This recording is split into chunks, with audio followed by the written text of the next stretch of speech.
word is still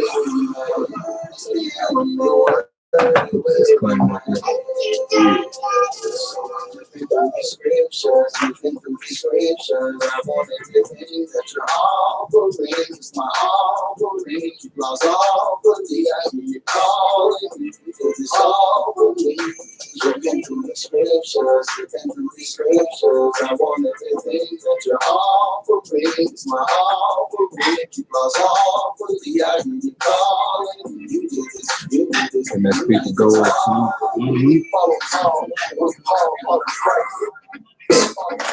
and all that was righteous. So don't be deceived. No, don't be naive.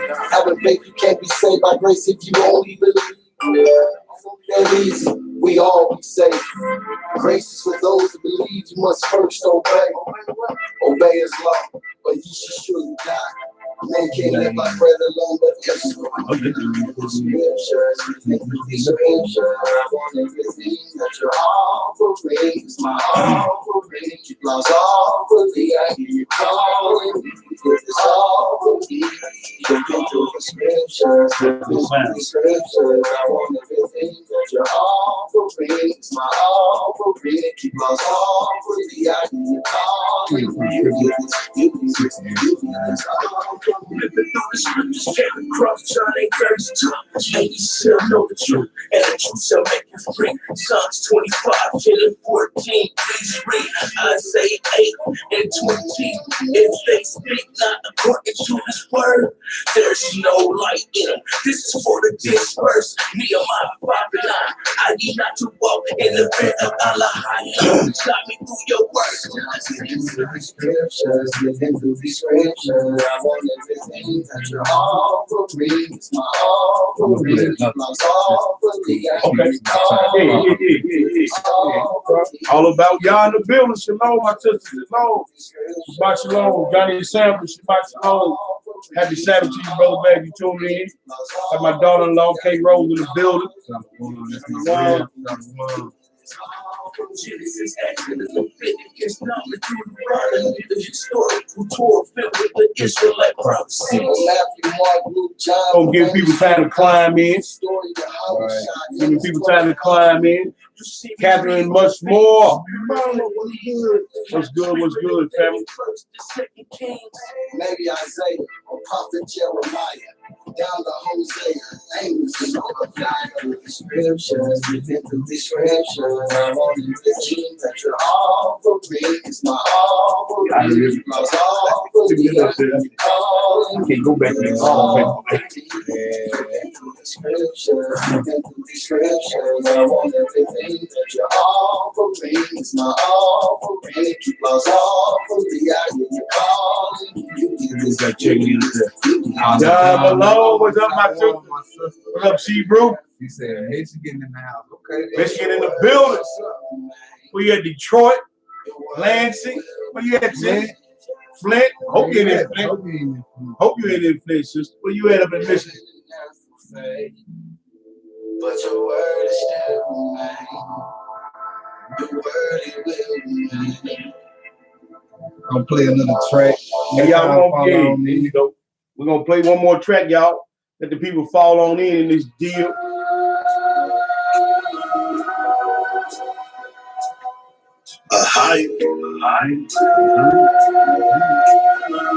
Come take a ride with me. I'm trying to show my Wisconsin in the building. That's right. That's right. What a piece of the wall, he broke. My family out there, Shabbat Shalom. Yeah, most definitely, brother. Glad to see you. Another Shabbat. Bahashem Yeshaya, while we rock my guidance. Yeah, when I make it in, when I don't know, I'ma keep traveling on this narrow road. I'm green lights, so I guess time for me to roll. Go when my clothes tipping, do or die like I'm both pimping. I show them truth, but the eyes wide shut, call the folks in the cold giving. I gave pass like I'm more sensitive. I got the juice for it. My real just checked in. I had to open up the Real word brother in the building. to myself. That's why you hear me on the song. I hold that mirror to myself. You get hate or relate, I don't care. I'm doing that work when the truth out there. It is what it is. We'll take a guess. A long way to go, so I'm just gonna keep on running. and give the truth to the people. Or whoever gonna listen, yeah. Will I make it in? Well, I don't know. I'm gonna keep traveling on this narrow road. I'll green lights, so it gets time for me to roll. All praise to a higher. By Hashem, Yeshaya. Warawak, my guidance. Yeah. Will I make it in? I don't know. I'm gonna keep traveling on this narrow road. I'll green lights, so it gets time for me to roll. My shot can root like Steph Curry. I'ma keep shooting when you calm down. I'ma say long time coming, bro. Say I'm cooking, ground sugar, earthquake, make them shake. Shake so much, break it through the break. I'ma stay locked into the truth, cause I do not wanna be another casualty. Yeah, they mad at me, really? I don't really give a damn if the boys mad at me. I'ma stay locked into the truth. Waking up the lost sheep, doing that daily. Yeah, they hate on me, they hated Christ, hated me. What I expected was going to be. I guess that's what happened when you doing this work for a high and faithfully. I opened up that word and applied them scriptures to myself. That's why we get hit shot on yourself. You know that mirror to himself. You can relate or hate, I don't care. I'm doing that work for the truth out there. It is what it is. We'll take up dance with a long way to go. So I'm just gonna keep on riding around and giving the truth to the people. Or whoever gonna listen. Yeah. Will I make it in? Well, I don't know. I'm gonna keep traveling on this narrow road without green lights, so it gets time for me to roll. All praise to a high.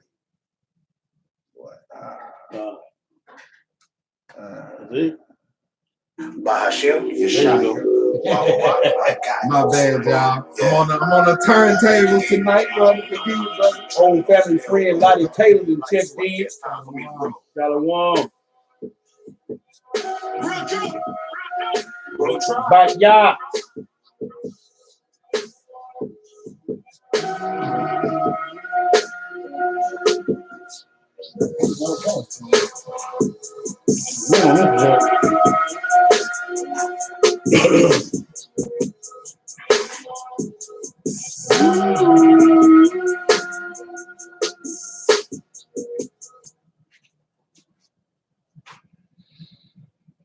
That's it. All praises, all praises, all praise, honor, and great glory is unto our God, the God of Abraham, the God of Isaac, and the God of Jacob. To our brothers and sisters in the faith, as always, we salute you, those that are 10 toes down in this walk with us. We give all praise, honor, and glory, and much love to our Elohim and to our family. To continue to walk in this walk with us, continue to pray for us as we pray for y'all. We got another lesson for y'all tonight. The title of tonight's lesson is Overcoming Sin Reloaded. That's right. Reason why we titled it Reloaded, we did this lesson at the class last Shabbat day, and because of the sound quality and some things that went on, kind of got interrupted in the middle of the lesson as we began to start, so decided to redo this lesson for y'all. So all praise to the Most High, and we hope you guys get edified. And with that, I'm gonna turn it over to the young lion. Shabbat Shalom, family. I'm Akti, or as people call me, the young lion. Back again for another class on another Shabbat. Good to see y'all. Good to see everybody checking in on Facebook and YouTube. People still falling in. Yeah. Shalom to everybody that's checking in. And my beautiful niece, Tamara Butler, there Shalom, in the building. What up? But happy born day to you. Oh yeah, okay. This is her birthday today. Yeah. Happy birthday.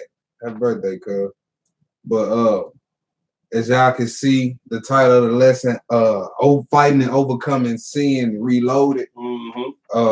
The footage was chopped up on the YouTube last Shabbat when we went live. Like, we lost a good part of it, probably like an hour of footage. So I ain't want to have it, up in different videos and chopped up, you know what I'm saying? Plus, we didn't get to go through all the scriptures. So, correct. You know what I'm saying? Hopefully tonight we get to give you this lesson in its entirety. Yes, sir. Because I know it's much needed for the family. And what we're gonna be talking about is exactly what the title says: fighting and overcoming sin. Yeah. You know what I'm saying? Because believe it or not, you are in a fight. All right, we sure will pray for you, cuz. No problem. No doubt. All right, that's automatic. So we in a fight. You know what I'm saying? And you know, whenever I know a lot of us been in fights before. Yeah. You know, the first thing, you know, when you hear about somebody want to fight you, you win. Where? Let's go. You know what I'm saying? So same thing with this. You know what I'm saying? Fighting in the spirit. You need to know when, where, who, how, what. You know what I'm saying? What I'm supposed to be fighting with. Yeah. You know what I'm saying? Who I'm supposed to be fighting against? Who are my enemies? Right. You know what I'm saying? The mindset I'm supposed to have going into the fight. You know, Floyd Mayweather don't go into the fight looking at his opponents like, oh, I think them punches might hurt a little bit. You know what I'm saying? He might catch me with that. Right. One. You know, he like, nah, he going into the fight, man. I'm about to school this cat. Yeah. I'm about to school this cat. You know what I'm saying? So same thing with us, because at the end of the day, you know what I'm saying, our commander-in-chief, Yeshua HaMashiach, he done already, or who the world knows is Jesus Christ, he done already told us through his apostle Paul that we got the victory already. That's right.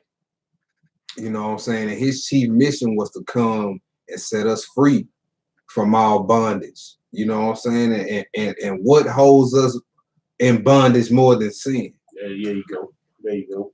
You know, we was held bondage to sin before we was in captivity to any heathen. Understand that. We were slaves to sin before we was in captivity to any of these heathens, y'all. So, you know, you hear a lot of brothers say, you want to get in the kingdom, you gotta fight sin, you know, and it's usually just a general statement. Like it's never, okay, well, how do I fight? Fight with what? Fight against who? Right. You know what I'm saying?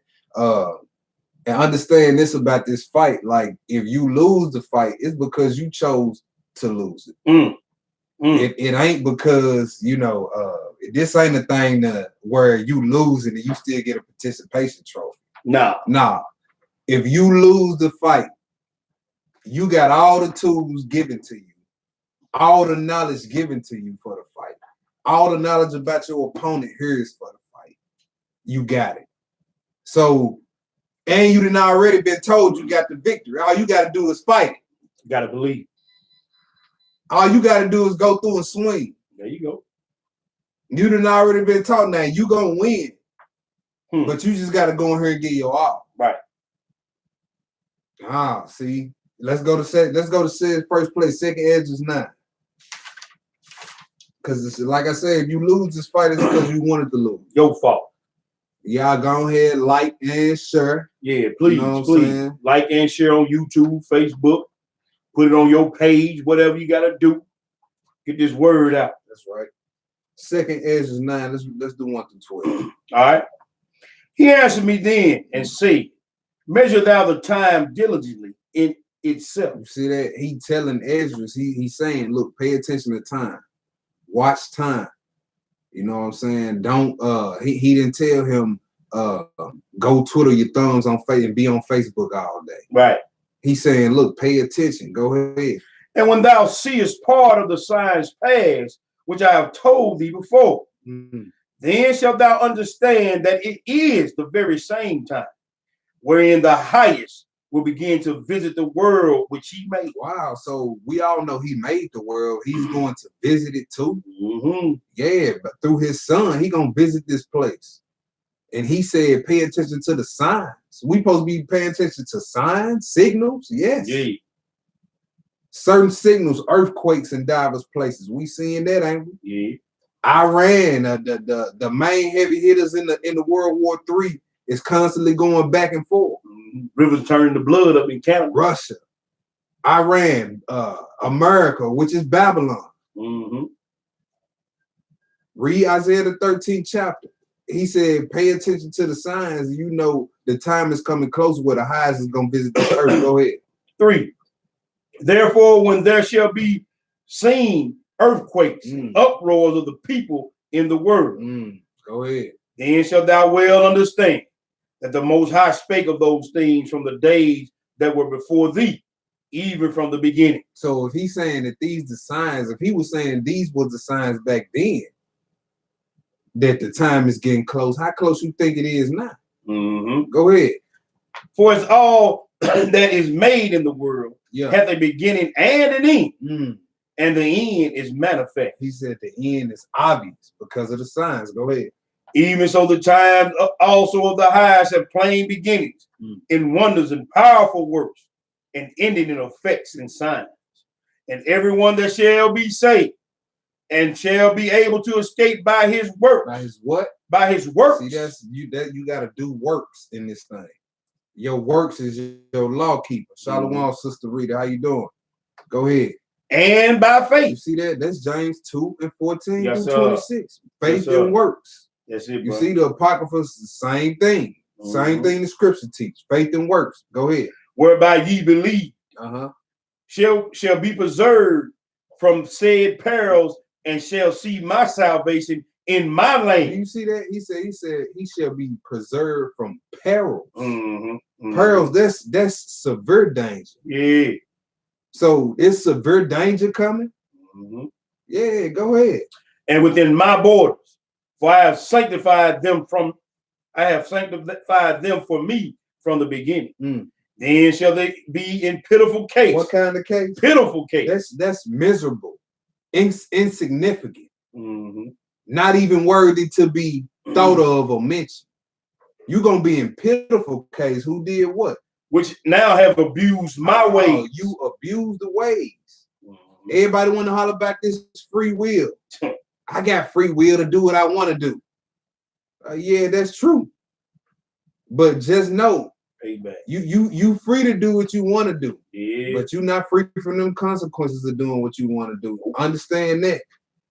We all need to understand that. Go ahead. And they that have cast them away despitefully shall dwell in torments. Torments. That's physical and mental suffering. Go ahead. 10. For such as in their life have received benefits. Oh, so these people that lived a good, comfortable life on this side, you know what I'm saying? Bills was always paid, always had money in the bank, you know what I'm saying? Never struggled, always partying. You see? Never was thinking about the Most High. One rich toward the Most High though. But you had plenty money in your Wells Fargo account. Yeah. But was spiritually bankrupt with the Most High. Go ahead. And have not known me. And they that have loathed my law. They hated the law. And they that have loathed my law, while they had yet liberty. Oh, so while they had freedom or this free will, they hated the law.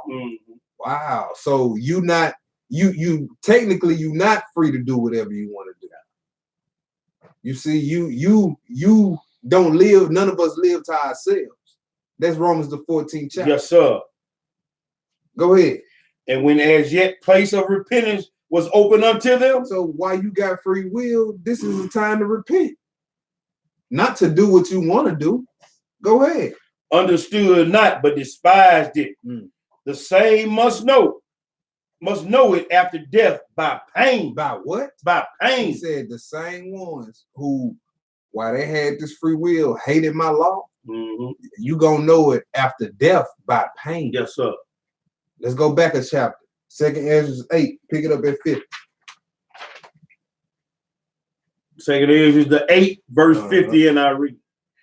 For many great miseries shall be done to them that are in the latter time shall dwell in the world. You see that? We read great perils. Never read right here. Great miseries. Go ahead. Because they have walked in great pride. But understand thou for thyself and seek out the glory of such as be like thee. For unto you is paradise open. The tree of life is planted. The time to come is prepared plenteous, is made ready. A city is builded and rest is allowed. Yeah, perfect goodness and wisdom. All right, skip down to 55. And therefore ask thou no more questions concerning the multitude of them that perish. Why? For when they had taken liberty. All right, they go their free will again. So Ezra's asking questions about the ones who go the wicked, right? And the Most High look, stop asking about them because they deserve what they got coming. Right. They deserve what they got coming. He about to tell you why. Go ahead. For when they had taken liberty, they despised the Most High, thought scorn of his law, and forsook his way. Man, we ain't got to keep no commandments, bro. I ain't That's what later they for say. that, bro. That's what they say. We finna go to the club tonight. Hell, it's Friday. Go ahead. Moreover, they have trodden down his righteous and said in their heart that there is no God. Where they say it at? In their mind. Oh, okay. So a lot of your naysayers ain't necessarily the obnoxious ones. Right. Oh, look at that fake Bible. No, a lot of people just they see they hear what you saying and they still choose. Yep. They quietly choose to go and do what they want to do. But guess what? Just because you ain't mocking with your mouth don't mean your head ain't gonna get hit. That's it, bro. See, that's it in their mind. Your heart is your mind. Go ahead. And said in their heart, yeah, there is no God. There is no God. Yeah, and that knowing they must die.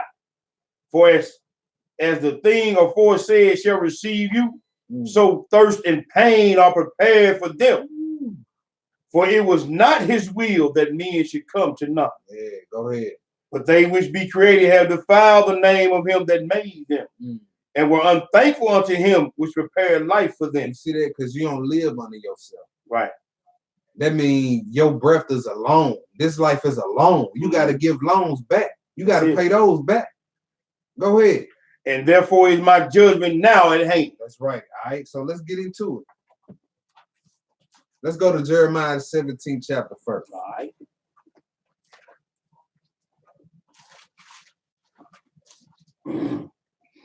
Right? Because we need to know who we fighting against or what we fighting against. All right. Let's go to Jeremiah 17. You already know what verse. Let's do 7 through 9. All right. 7 through 10. All right. Yeah. Blessed is the man that trusteth in the Lord. That trusted in his head teacher. In the Lord. In his favorite pastor. In the Lord. Ah, okay. Blessed is the man that trusted in the Lord for all things. Right? For financial stability, for health stability. That's it, bro. For scriptural understanding. You know what I'm saying? You not putting your head teacher's breakdown above the Most High's breakdown. Right.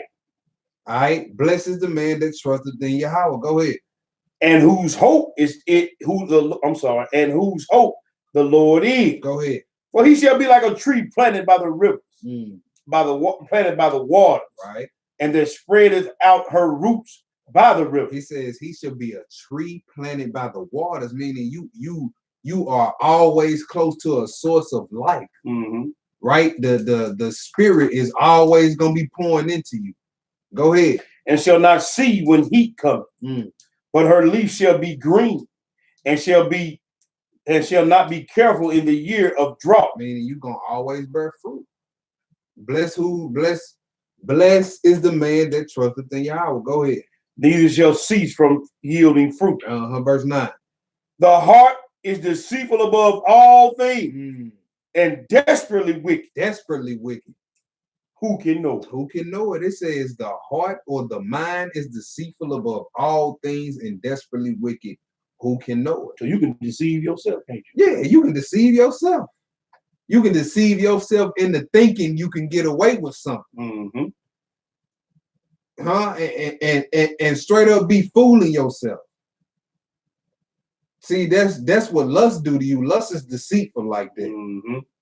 Lust to lure you into the situation thinking you can get away with it, thinking, oh, once it's over, my lust gonna be satisfied. That's gonna be it. I ain't gonna do it no more. But once you start feeding that lust, guess what? It's gonna want to be fed again. Yep. It's gonna, but you ain't gonna know it's gonna want to be fed again until after you do it the next time.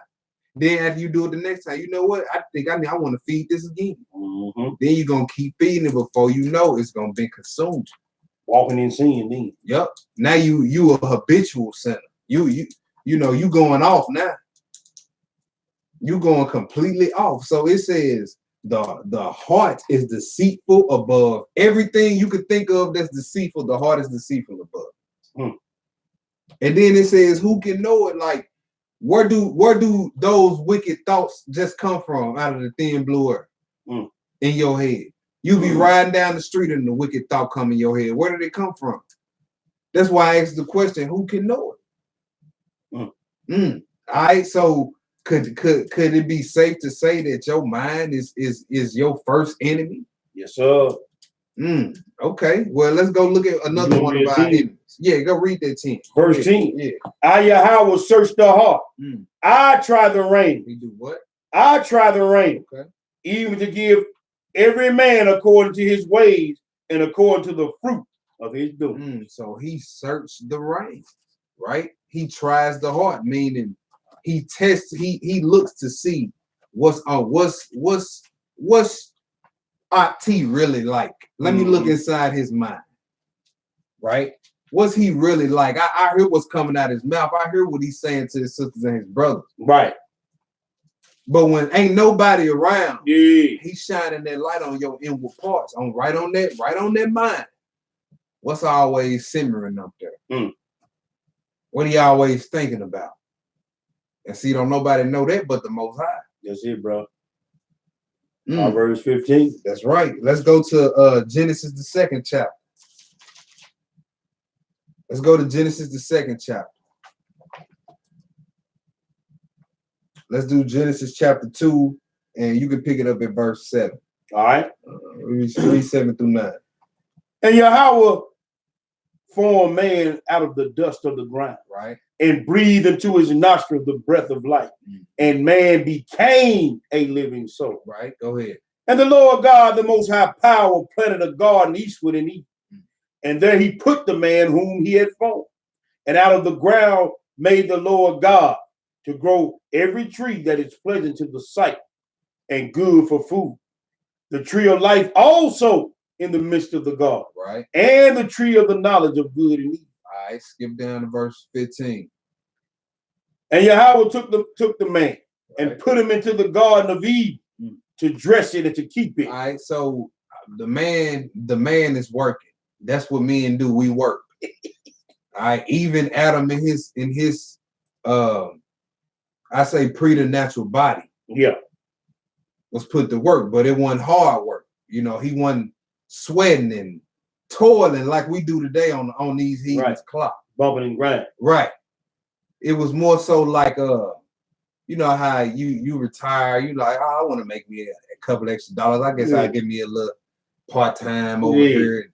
You know, really just ain't gotta like make out them plenty of tomatoes. Yeah, you just know, to have something to do. Just to have something to do. That's the type of work Adam was doing before they sinned. Go ahead. And Yahweh took the man and put him in the garden of Eden to dress it and to keep it. Right. And Yahweh commanded the man, saying, of every tree of the garden thou mayest freely eat. It said he suggested the man. Nah, commanded. Now he said, well, Adam, I just think you should. Commanded. Oh, okay. So when you're commanded something, straight that means something is required of you. Yes, sir. All right, read that over again. And Yahweh commanded the man, saying, of every tree of the garden thou mayest freely eat. All right, so these are requirements. Go ahead. But of the tree of knowledge of good and evil, right, thou shalt not eat of it. For in the day that thou eatest thereof, thou shalt surely die. All right, so through this whole story, you're gonna read nothing about no apple being eaten. That's false. That's a lie, a fairy tale. Right? The whole thing was to not take in certain information or certain knowledge, not to listen to certain knowledge. That's what they weren't supposed to take in. Right? Read that over again. 17. But of the tree of knowledge of good and evil, thou shalt not eat of it. For the day that thou eatest thereof, thou shalt surely die. All right, the Most High said, thou shalt surely die the day that you listen to this information and take it in, right, and act on it. You gonna die. That's the day you gonna die. All right, finish that off. 18. And Yahweh said, it is not good that the man should be alone. I will make him and help meet for him. All right, skip down. Let's go to chapter 3. Let's go to chapter 3. Pick it up at verse 1. All right. Now the serpent was more subtle than any beast of the field which Yahweh had made. So he was more slick, more cunning. Yeah. You see what I'm saying? Not obvious. That's what subtle is. So he's not obvious. His tactics is not obvious always. He's real slick. Go ahead. And he said unto the woman, Have God said ye should not eat of every tree of the garden? See, that's his first technique right there. To get you confused on what was commanded of you. Yeah. Or to get you to doubt what was commanded of you. Have God said? Did he say this? But what do you want to do? Right. I know what he said, but what do you want? You really ain't got to do all that. Oh, see, he shows you what's behind door number one. Well, don't you want to see what's behind door number two? Then he opened door number two, and guess what's right there? Not a clear image, but a smoking mirror. He's the king of smoking mirrors. And you see all this smoke around. I use this analogy. You see all this smoke around the image, and you like, well, I can't really see the image. There's so much smoke. He like, well, look, don't worry about the smoke. Focus on this blurred image in this mirror right here. All you gotta do is reach out and touch it. Just focus on that, what you see. And then you start, well, I think I see oh man, he over there. Yeah, that's what it is. And see, you know the uncertainty of sin, even when you tempted, even when you about to go do something off, you be like, well, I could get away with it. Wait a minute, you could. You know you gambling with your eternal soul, and you talking about I could get away? Come on, bro. So it's just like when Satan trying to show you this blurred image.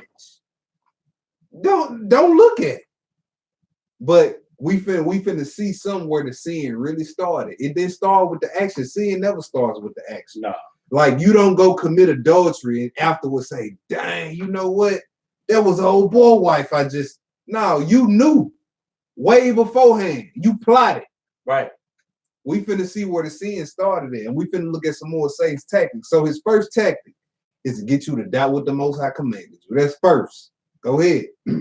And the woman said unto the serpent, yeah, we may eat of the fruit of the trees of the garden, but of the fruit of the tree which is in the midst of the garden, Yahweh has said, ye shall not eat of it, neither shall ye touch it, lest ye die. Oh, she knew the command. Bro. You see what I'm saying? Go ahead. And the serpent said unto the woman, ye shall not surely die. That's another tactic. It's real easy once you just pay attention to what he's doing. All right, first he want to get you to doubt. Then he want to get you to go numb to the consequences of going against the Most High. You ain't gonna die, but wait a minute. The Most High said ye shall surely die. Yep. And ever since Adam and Eve did it, man has been dying. Nobody has lived forever. Nobody has lived a full day or what is 1,000 years in the eyes of the Most High. That's right, bro. We've been dying ever since. So that's another tactic. Go ahead. 5. For Yahweh does know that in the day that you eat thereof, then your eyes shall be open, and you shall be as gods, knowing good and evil. See, temptation ain't got no power unless it's a little truth in it. Right. Go ahead. And when the woman saw that the tree was good for food, and that it was pleasant up to the eye. Hold on, what she do? And when the woman saw that the tree was good for food, she saw. Now we finna get this. We finna pull this word saw. So she heard the information. Then when she looked, every time you look at something, y'all, your brain instantly starts to process information. If I look at this black book right here, just glance at it, okay, the book was black, it had gold letters on it with a white square on it with a barcode on the back. Just you instantly start to process information, right? Right. So it said Eve saw. Let's get the word for saw. Let's see what it says.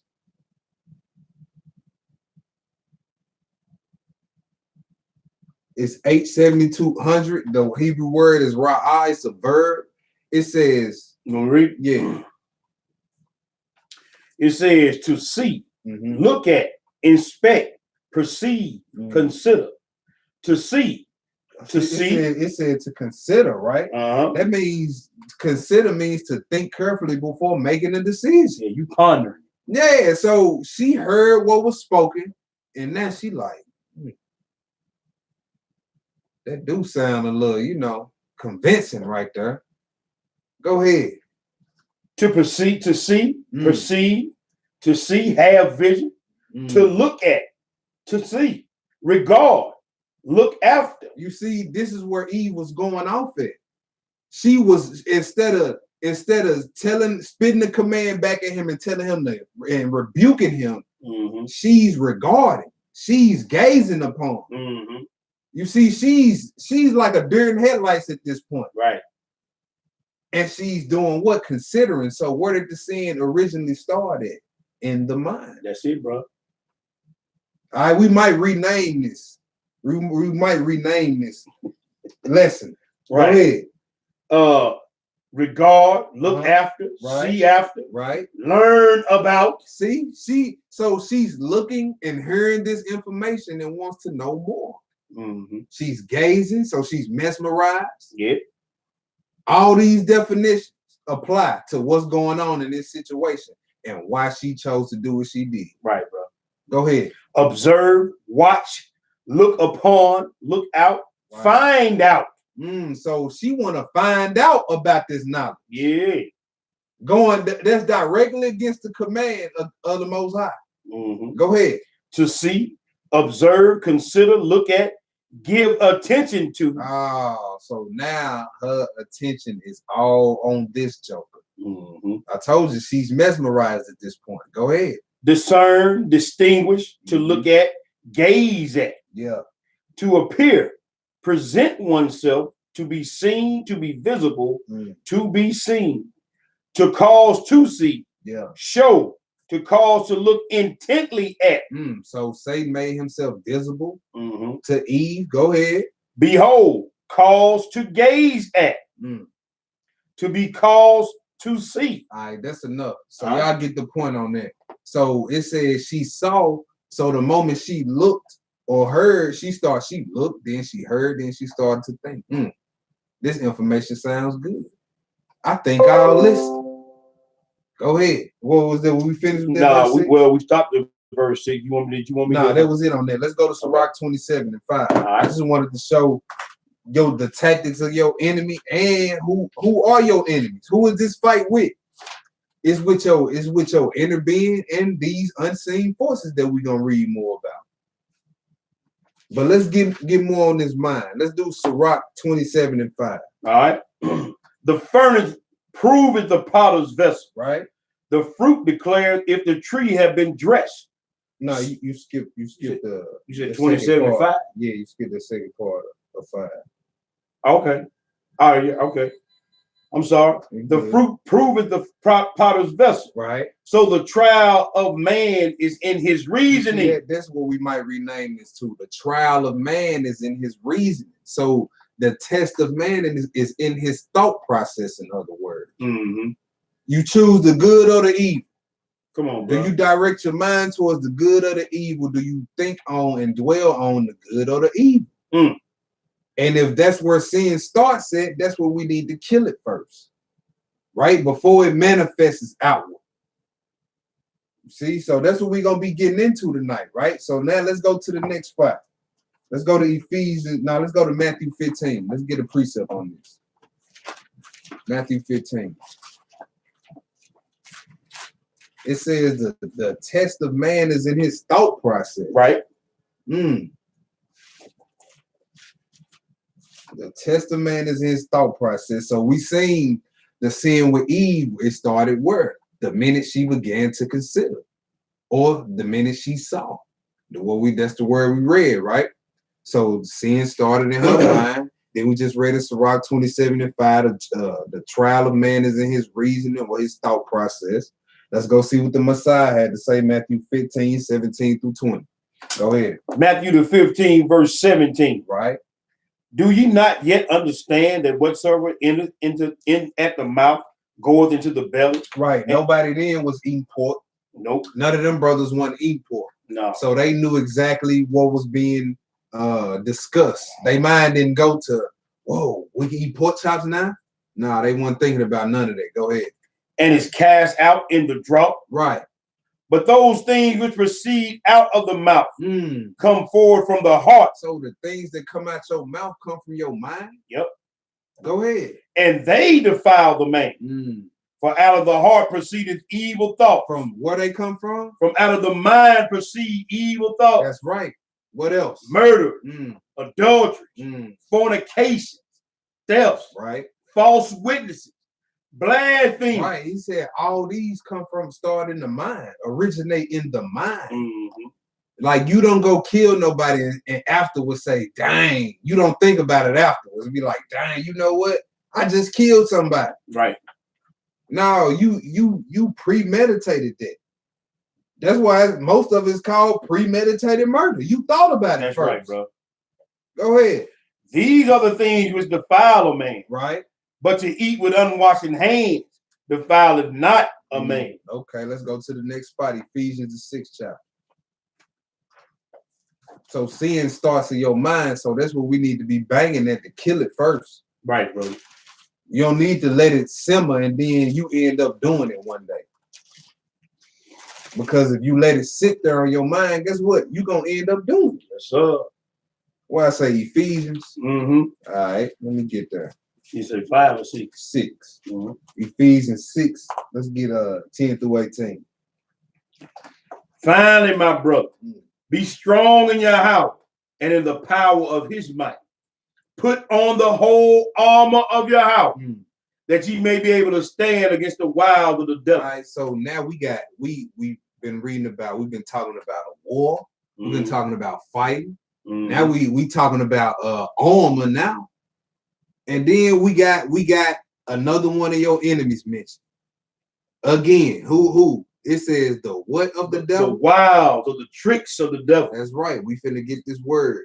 The elder just told you what it was, but we finna read it just so y'all won't think we up here making stuff up.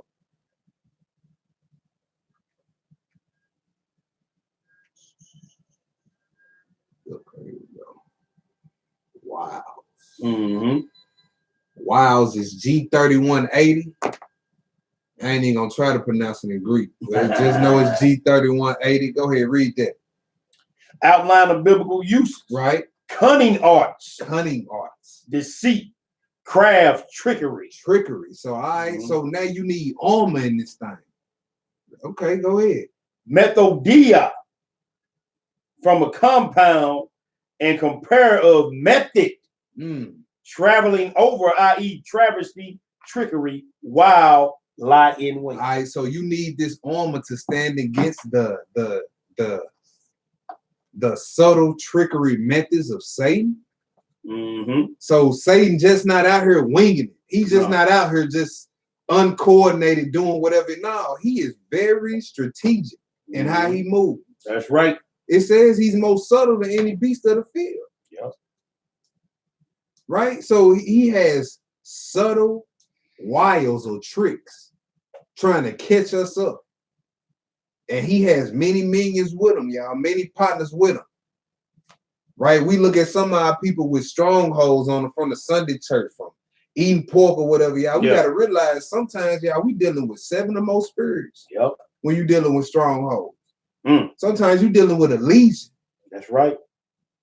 On our people. All right. So that's why we got to be patient with them. You can't just think just because you quoted a few Bible scriptures that they're gonna be converted overnight. Y'all know we dealing with legions sometimes on our people. All right. So it says, put on the whole armor that you may be able to stand against the trickery of the devil. Go ahead.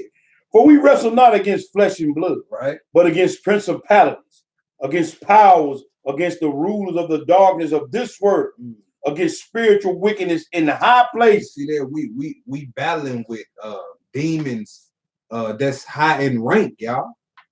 All those are different names for different ranks of demons. That's right. High to low. Go ahead. Wherefore take unto you the whole armor of God, that ye may be able to withstand in the evil day. And having done all to stand, right? Stand therefore, having your loins girt about with truth. That's the first thing he mentioned was loins. You need to have your loins girt with truth, right? The law is truth. That's Psalms 119. Christ is the truth, right? So have your loins girt about with truth. Go ahead. And having on the breastplate of righteousness, and your feet shod with the preparation of the gospel of peace. Above all things, the shield of faith. You see that? He said, above all this armor, you really need to have this faith. Mm-hmm. So your faith is a protector, because he called it a shield. All right, so now you got all this equipment to protect you, to protect yourself from. What's your weapon? What do I kill with? Mm-hmm. Go ahead. Above all, taking the shield of faith, wherewith ye shall be able to quench all the fiery darts of the wicked. Right? Go ahead. And take the helmet of salvation and the sword of the Spirit, which is the word of your house. Wow. So now you have your weapon and your arm. Now you ready for war. Mm-hmm. Go ahead. Praying always with all prayer and supplication in the Spirit. That's another weapon. Prayer. That's another weapon. Go ahead. And watching thereunto with all perseverance and supplication for all saints. Was that 18? That was 18. All right, let's go to 2 Corinthians chapter 10. Let's learn more about our weapons.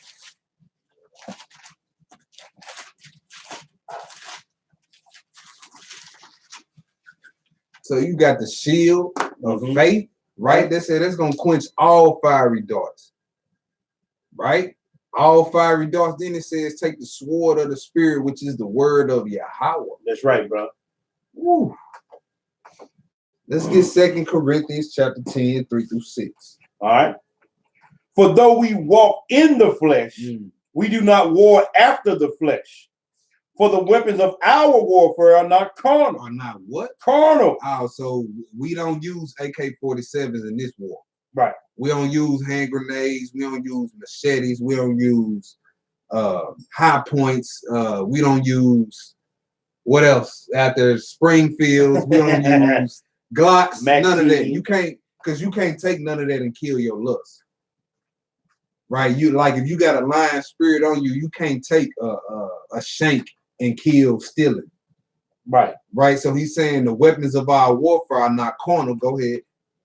The weapons of our warfare are not carnal, but mighty through Yahweh to the pulling down of strongholds. You see that? He said our weapons are mighty, not weak weapons. The breastplate, the sword of the Spirit, the shield of faith. He said our weapons are mighty and they pull down strongholds. Those are the weapons that pull down strongholds. The gospel, your faith, your preparation, your peace. You see, all those are your weapons that bring down the stronghold. They can release you and your people from spiritual bondage. There you go, bro. Go ahead. Casting down imaginations and every high thing that exalts itself against the knowledge of your house. Where imaginations at in your mind. So we talking about this is the battlefield, fighting sin in your mind. We might rename this to the trial of man is in his reason. Because this is what we finna get into. It says, go ahead, finish that out. And bringing into captivity every thought to the obedience of Hamashiach. Wow. So every time you have a wicked thought come across your mind, you shooting scripture at it.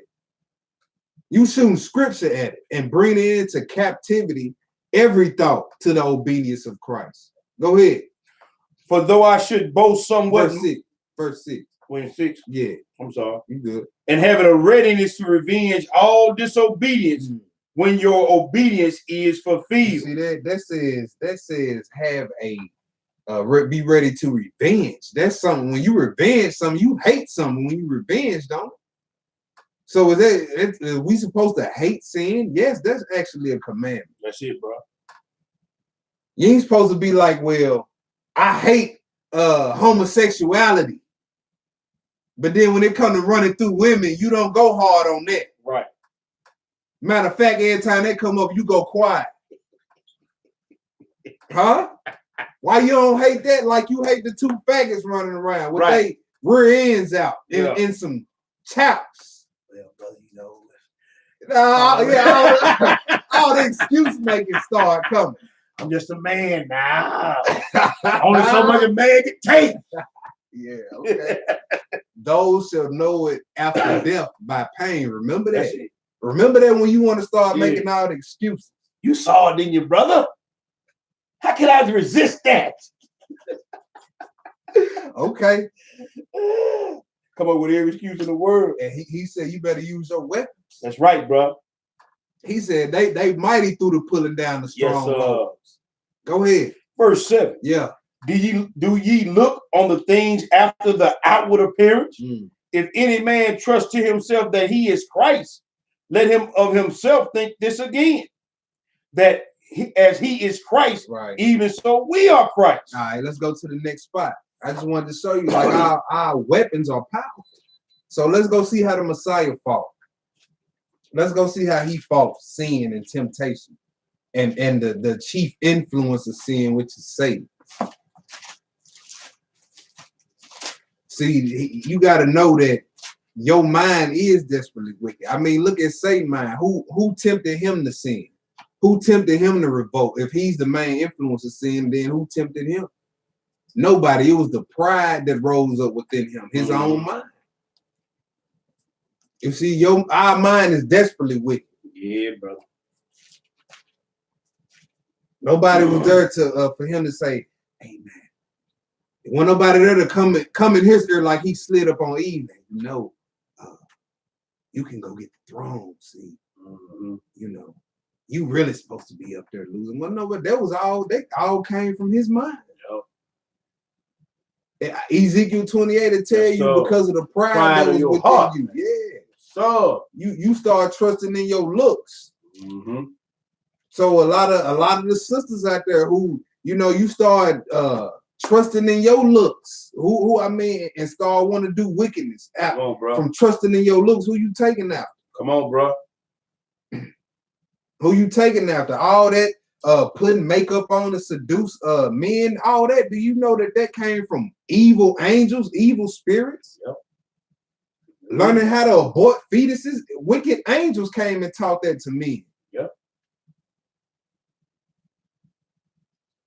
All that showing cutting roots, man, all that. Learning how to make weapons, the use of plants. Look, they came and pervert and told man stuff that wasn't supposed to be told to man. Right. And a lot of stuff we see today and think that it's the norm. We see a streetwalker down on Lamar, face full of makeup, right, small clothes. That's straight wickedness, y'all. Where was we at? We in Matthew the 4th chapter. Let's see how the Messiah fought. Satan. Well, we could do either. No, I just assumed I didn't get no verse. No, that's all good. You already knew we was going with it, though. Yeah. Same account, just different chapter. That's all. Matthew 4. Let's do 1 through 11. All right.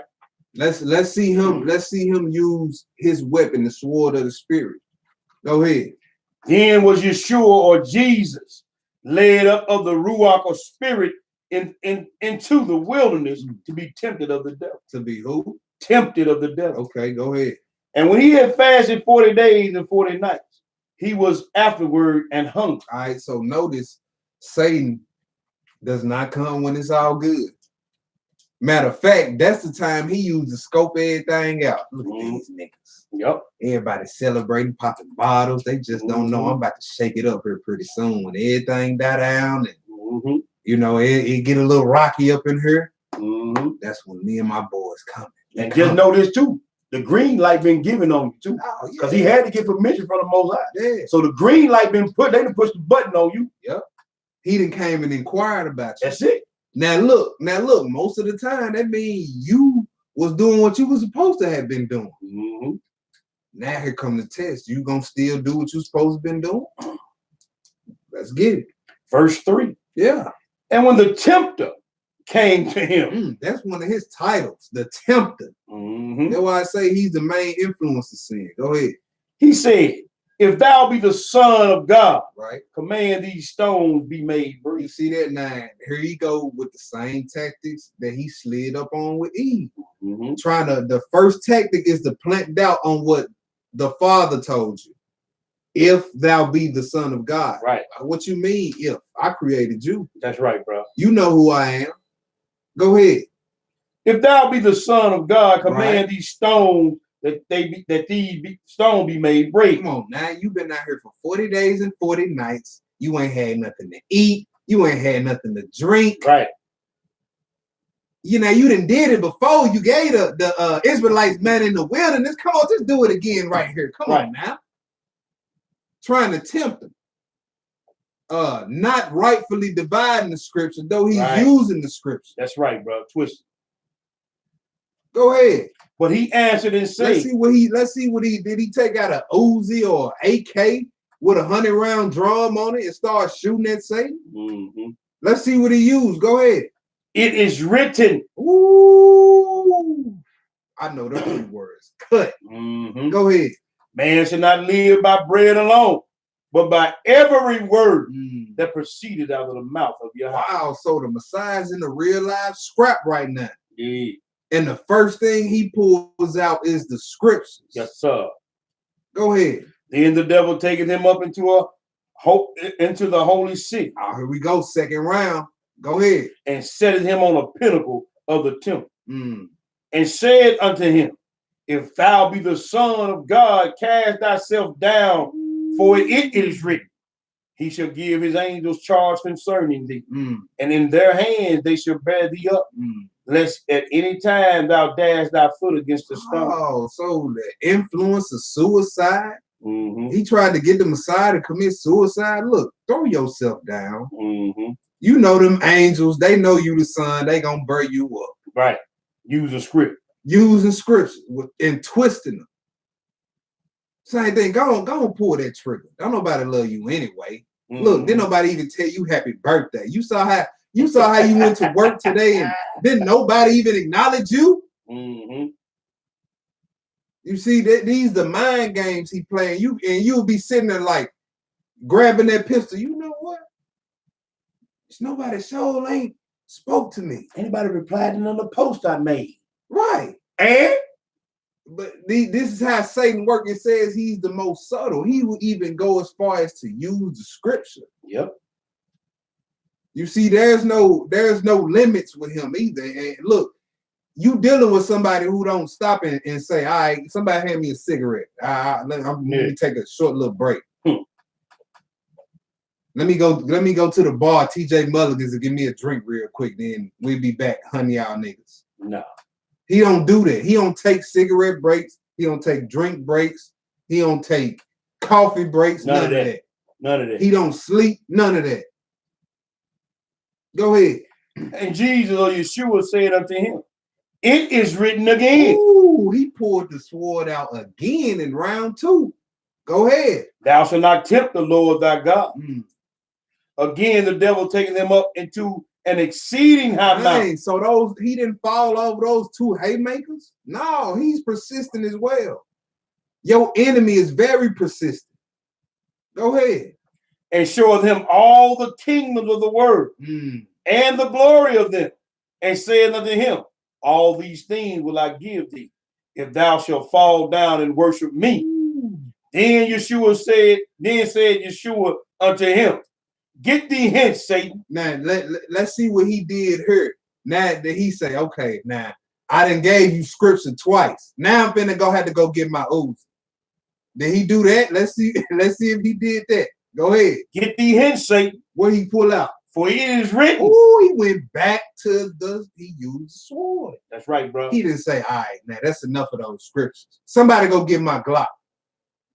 He didn't do that. He still pulled the sword out. Go ahead. Thou shalt worship the Lord thy God, and him only shalt thou serve. What happened? What Satan do? Then the devil leaveth him, and behold, angels came and ministered unto him. Ooh, so that's how we supposed to be fighting? That's right. That's how we supposed to be fighting temptation? No, it is written. No thief shall enter into the kingdom. Get thee behind me. That's right, bro. No whoremonger. Yeah, go over there. You get a thought of your mind. Ooh, look at that. Look at that rear end on that girl over there. No, man, she probably got a man. No adulterer shall enter into the kingdom. If a man look on a woman and lust after, he done committed adultery. Because in Babylon today, you don't know if a woman is married or not. No, you don't. So while you looking with your mouth open, you could be lusting after another man's wife. Just because she ain't got no ring, look, we know how we rock today in Babylon. No, a ring don't mean nothing if you got it on. If you don't, she cannot have a ring on and be being knocked down by 3 dudes in today's time at the same time. Yep.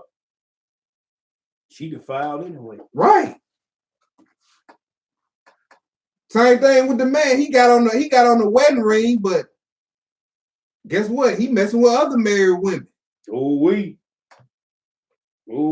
He lacks understanding and oppressing the women that ain't married, just running through them. Go ahead. That was it on that, brother. That was it on that. Let's go to the next spot then. 2 Tim 2. 2 Tim 2. So we see how the Messiah fought temptation. He used the sword of the Spirit. All right, let's go to 2 Timothy 2. Okay. Pick it up at verse 3. 2 Timothy 2 and verse 3. All right. Thou therefore endure hardness as a good soldier of Yeshua HaMashiach. Look at all this war terminology we've been seeing. We've been seeing sword. We've been seeing warfare. We've been talking about fighting. We've been talking about right here we talking about a soldier. You see, so even all the people of the scripture, they got writings in this knew what time it was. Right? He said, endure hardness as a good soldier. Go ahead. No man that warreth entangleth himself with the affairs of this life. Right. A soldier does not have divided interest, y'all. He's only focused on one thing and one thing only: this war and how to win it. This war and how to win it. That's the only thing I'm focused on. Go ahead. That he may please him who has chosen him to be a soldier. Go ahead. And if a man also strive for masteries, right, yet is not crowned except he strive lawfully. Right. So you can't come in the boxing ring trying to drop kick people. Right. You got to strive lawfully. You got to play by the rules. Can't be biting nobody's ear off. Right. Can't be biting nobody's ear off. Can't pick up the basketball and run with it like it's a football. You're gonna get disqualified. Right. Right. It said you must strive lawfully. Go ahead. The husbandman that laboreth must be first partaker of the fruit. You see that? You see what all Paul's naming 3 things. Look, ain't nothing glamorous about it. Ain't nothing glamorous about being a soldier. You in training, you push to your limit to make sure you fit for the war. That's right, bro. Right? In masteries in any sport, everybody know the process leading up to the game is a grueling process. Right. It's constant training, constant running, constant sweating, constant pushing weights. You can't eat what you want. And then a farmer, you think that's glamorous? Hard work. You see, but guess what? All 3 of these things require endurance. That's the whole point he was getting Timothy to understand. Read that next verse. Verse 7. Consider what I say. You see that? He gave him 3 examples. Then he said, consider what I say. All 3 of these things require endurance. If you are an athlete and you don't strive lawfully, or you give up before the match is over, can you win? If you a farmer and you give up before and you stop playing before the harvest comes, will you reap anything? And if you a soldier, if you stop fighting before the war is over with, will you win the war? So he's telling Timothy, look, think about what I'm telling you, son. Go ahead. Consider what I say. Yeah. And Yahweh will give thee understanding in all things. Remember that Yeshua HaMashiach of the seed of David was raised from the dead according to my gospel, wherein I suffer trouble as an evildoer, even unto bonds. But the word of Yahweh is not bound. That's right. Therefore I endure all things for the elect's sake. See that Paul said, I endure all things for my people. Right? Go ahead. That they may also obtain salvation, which Yeshua HaMashiach with eternal glory. All right, that's it on that. All right, let's go to Romans the 8th chapter. All right. Let's go to Romans 8.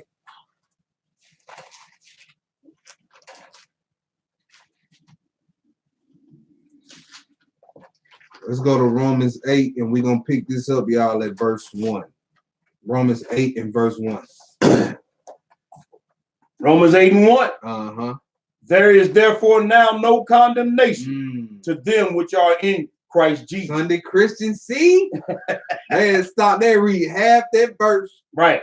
Just ignore the other part like it ain't even there. See, it ain't no condemnation to those which are in Christ Jesus. Let's go to 1 John. Hold your spot there. Let's go to 1 John 3. All right. Let's see what it means according to the scripture to be in Christ. It's finna tell you point blank, period. 1 John 3, 22 through 24. And whatsoever we ask, we receive of him, because we keep his commandments. Oh, so if you not keeping commandments, are you getting anything that you ask of him? Nope. You have to ask yourself these questions when you read scriptures like that. Go ahead. And do those things that are pleasing in his sight. And this is his command. This is who command? His command. Oh, okay, go ahead. That we should believe on the name of his son, Yeshua HaMashiach, and love one another as he gave us commandments. All right, verse 24. And he that keepeth his commandments. And he that do what? And he that keepeth his commandments. That's with an S at the end, right? Yeah, okay, go ahead. Dwelleth in him. Oh, so this is how you are in Christ. If you keep the commandments. Go ahead. And he in him. And hereby we know that he abideth in us by the Spirit which he hath given us. Okay, so now let's go back. Now we know what it means to be in Christ. You got to keep the commandments. Right, bro. All right, now let's finish the verse off. I'm gonna pick back at the top. Okay. There is therefore now no condemnation to them which are in Christ Jesus. Right. Who walk not after the flesh, but after the Spirit. Who walk. All right, so now we need to see what walking after the flesh and after the Spirit is. We got what being in Christ is. It just means keeping the commandments, right? So let's go to Galatians 5. Hold your spot there. Let's see what walking after the flesh and walking after the Spirit is according to scriptures. All right. According to scriptures. All right, let's do Galatians 5. Let's pick it up at 14. All right. For all the law is fulfilled in one word, even in this, thou shalt love thy neighbor as thyself. But if ye bite and devour one another, take heed that ye be not consumed one of another. So everything concerning your relationship with your brother, it's all based off one principle: love thy neighbor as thyself. Right? And then he say if ye bite and devour one another. So yeah, we might get into it. You know what I'm saying? We might exchange a few words. Right. You know, that's what brothers do. It said if you bite and devour, go ahead. If you bite and devour one another, take heed that ye be not consumed one of another. Dang, he said so. Don't let it get to the point to where y'all ain't even dealing with each other, period. He said, bite and devour all you want to, but don't consume. Go ahead. This I say then, walk in the Spirit, and ye shall not fulfill the lust of the flesh. For the flesh lusts against the Spirit, right? And the Spirit against the flesh, right? So the flesh or the carnal mind is warned against your reasoning, right? Or the spirit that's within you. Go ahead. And these are contrary one to the other. Right, so they warn. Right there when you get a good thought or a good inspiration to do something good, something wicked is on right there on the other side telling you to do contrary. Right, so the flesh and the spirit lusteth against each other. Go ahead. So that ye cannot do the things that ye would. Right, verse 18. But if ye be led of the Spirit, ye are not under the law. Right, under the law of sin and death that warn your members. Right. We're going to get into that more later in this lesson. Go ahead. Now the works of the flesh are manifest, which are these. Works of the flesh are obvious. Go ahead. Adultery, fornication, right? Uncleanness, lasciviousness, idolatry. Hold on, slow that down. We finna get some definitions of some of these. All right, okay. Let's get some definitions of some of these. Verse 19. Yeah, we in 19. Pick that up at the top. Now the works of the flesh are manifest, which are these: adultery, right? Fornication, Uncleanness. Let's see what Lasciviousness. lasciviousness is. All right. It's G766. I'm gonna read a few on. It says unbridled lust. So this is just every time you see a big booty woman walk by, man. Wow, brother, look, brother, look. Look, you can't even control that. Like, Yeah. you be in the middle of a conversation as soon as a woman walk by, yeah, man, you know, you almost doing the exorcist trying to look at the woman. That's unbridled lust. All right, it says excess, meaning you like Uncontrolled. 3, 4, 5 women a day. Mm. That's lascivious. You moving into lasciviousness now. Licentiousness, lasciviousness, wantousness, outrageousness, shamelessness. So no more shame. Now you sinning without shame. You don't even feel guilty for doing the sin no more. Insolence. I'm finna read some Strong's definition. It's about the same thing as a negative particle as a presumed of uncertain derivation, but apparently meaning continent, lasciviousness, sometimes including other vices. Meaning no self-control. Incontinent mean no self-control. Right, no self-control. Filthy, lasciviousness, wantonness. All right, so that was lasciviousness. Go ahead. Idolatry. Right. Witchcraft. Let's get witchcraft. Ooh-wee. Let's get witchcraft. Guess what the word for witchcraft is? Pharmakia. Uh-oh. Ooh-wee. You got an opioid crisis. Oh, so it's easy. This is talking about the dope dealers out there, pharmakia. Ooh-wee. Head on a swivel. It said pharmakia, the use or the administering of drugs. Yeah, it is. So you brothers out there selling crack cocaine, heroin, y'all warlocks, according to this definition right here. I mean, you're no different than Big Pharma. Right. You know different. It says poisoning, sorcery, magical arts, often found in connection with idolatry and fostered by, metaphorically, the deceptions and seductions of idolatry. Wow, so the false doctrine that comes along with white Jesus is witchcraft? Yep. That's what he said. That says the deceptions and seductions of idolatry. We Christmas. So your pastor is a warlock. Right. That's all he is, bro. Or she's a female teacher, which they use like dykes. Yep, most of them. She's a witch standing up there, basically. Yep. Witchcraft, bro. Witchcraft. Wow. See, we thought it was just, pointy hats and pitchforks. Subtle tactics, crafty, like what we read, bro. That said, then the one that really tripped me out, the use and administering of drugs. We. Dang. Shalom, Michael Welch in the building, brother Mike. That one took me out right there. We.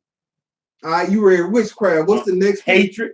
Go ahead. Variance. Variance. Let's get that one. Let's see what that one is. This is G2054, Aris. It says contention, strife, wrangling. Well, let's see what wrangling means. It says a dispute or argument, typically one that is long and complicated. So somebody that's just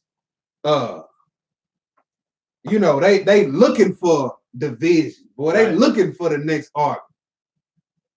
Everything quiet, they want to get something riled up. All right, it says the strong definition says a quarrel, wrangling, contention, debate, strife, variance. All right, what's the next one? Emulations. Wrath, strife, sedition. Seditions, let's get that one.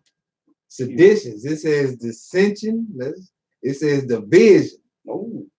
Division, dissension, disunion. Yeah, disunion. Disunion. Let's I.e. illustrated example of what? Figuratively, dissension, division, sedition. Yeah. Let's look up disunion. Let's just get the definition of these words. It says the breaking up of something, such as a federation. We know a few brothers that got that spirit of sedition on them. Yep, sure do, bro. We know a few of them brothers. Always bringing strife and wrath and separating chief friends. That's right. Then the last one, they say what? Heresies. Heresies. Okay, so it says the act of taking. Capture is G139. This is heresies. Act of taking. Capture, storming the city. So this is dealing with taking over people. Right? That could be with what doctrine? It says choosing, choice, that which is chosen, a body of men. Now check this definition out. A body of men following their own tenets. A sect or party of the Sadducees, of the Pharisees, of the Christians. Listen to this. Dissensions arising from diversity of opinions and aims. That sounds like a lot of you camps out there. Yep, a bunch of you camps out there. If we ain't teaching it, ain't right. That sounds like a bunch of you camps. There's a bunch of divisions that come from the diversities of opinions and aims, not what thus said the scripture. Right. But a bunch of diversities of opinions and aims. Man, it sounds like a lot of these camps operating in witchcraft. And heresies. And heresies. Works of the flesh. They manifest, they obvious. You can look at somebody and just see what are they displaying, what are they fruits. Right. That's crazy. Dissensions arising from a diversity of opinions and aims. Heresies, huh? Go ahead. 21. Envy. Murders. Hold on. Let me catch up. We finna get some of these words. You said envying. Envy. Right? That was the first one. So it's gonna be a lot of confusion where envy is. Exactly. Murders. Okay, we know what murders is. What's the next one? Drunkenness. Let's see what this is. Let's deal with this. This is G3178. It says intoxication. Outline biblical uses. Intoxication, drunkenness. Now let's see the Strong's definition, because now it's finna throw in something that goes past just the drinking. All right, it says an intoxicant, intoxication, drunkenness. All right, so let's look up intoxicant in the Webster's dictionary, and it says, whenever it pops up, it says an intoxicating substance. So that could go for weed, huh? Yep. Marijuana, false doctrine. False doctrine. You sure right about that. False doctrine. Yes, sir. He said they drunk, but not with wine. They stagger, but not with strong drink. So you can't be around here like one elder say, you can't be a blunt monkey. Right? Just rolling up all day long. Like, how do you even function like that? All right, it says drunkenness. What's the next one? Revelings. Let's get that one. Revelings. What's this? 2970. Listen to this. A revel, a carousal, a nocturnal and riotous procession of half-drunken and frolicsome fellows who after supper parade through the streets with torches, music, in honor of Bacchus or some other So deity. You know what that is, though? Nocturnal. They out at night at the club. Party. Nocturnal means night. They say they reveling and they party at night. And then look, these are also your Christmas celebrations. Yes, sir. Your Christmas parades, your Thanksgiving celebrations. Thanksgiving. 4th of July, popping firecrackers that night. 4th of July. Yep, it says parading through the streets with torches and music in honor of Bacchus or some other deity. Look, New Year's Eve. Yep. Striking at midnight, at night, reveling, partying, drinking. And sing and play before houses of male and female friends. Oh, they partying all night. Yeah, now listen to this last part. Hence, used generally of feasts and drinking parties. Yeah, they partying all night. Don't Negroes get together and have drinking parties today? Yep. It says that are protracted to late at night and indulge in revelry. Yeah. Ooh. Rabble. Ooh, we so wild partying is a work of the flesh. Huh? Just wild drinking all night. Yeah. Come back in through the door stumbling with it. Throw up all on your shirt. One shoe on, one shoe off. You got the lazy collar, your collar hanging all down. Yeah. Holes all in your clothes. Don't know where you been. Revelings. What's the next one? That was it, bro. I'm finished that out though. Go ahead. And such like. He said everything like these. And of the which I tell you before, as I have told you in time past, that they which do such things shall not inherit the kingdom of your house. Now, all those things Paul just named was law breaking. For those who say he didn't teach the law, he just said if you do this, and this, you won't get in the kingdom. Well, what is that? He's teaching law keeping. That's right, brother. So that is how if you are displaying those characteristics, we taking it back to Romans 8 when he said you walking in the flesh. That's what it means to be walking in the flesh. If you displaying those characteristics, now what does it mean to be walking in the spirit? What characteristics do you have to show? All right, go ahead. Read that 22. Yeah, go ahead. But the fruit of the spirit is love. Is what? Love. Joy. Peace. Let's get some of these. Let's get joy. We know what love is. Let's get joy. And joy is G5479, and it says joy, gladness, the joy received from you, the cause or occasion of joy of persons who are one's joy. All right, it says the strong definition is cheerfulness, calm delight, gladness, greatly, be exceeding joyful, joyfulness, joyous. All right, so it's basically going into somebody who's not always look like they got their drawers up their rear end all the time. Right? This brother sister's always usually in a good mood, no matter what's going on. That's the fruit of the spirit. Right. All right, joy. What's the next one? Long suffering. Let's get that one. Because it's one aspect that is always overlooked when it comes to long suffering, y'all, and that's your consistency in this walk. Right? That's one of the definitions for long suffering. And the Strong's definition, the Strong's number is G3115. And it says patience. All right. The one way I learned to remember when I first came into the truth, long suffering, you gotta suffer long. All right. Endurance, constancy. See, that's what I'm saying. This consistency, how consistent are you with this? Right. Is you one day you in the scripture tough, the next day you off somewhere doing something off? Then you come back 5 days later, get back in the scripture? Or are you constantly, this is your life? When you at work, you're thinking about the scripture. As soon as you get off work, your head in the book. Before you go to the bed, your head in the book. When you wake up, your head in the book. You're praying 3 times a day, probably more than that. You're fasting. How constant are you? How long suffering are you? All right. It says steadfastness. There it is again.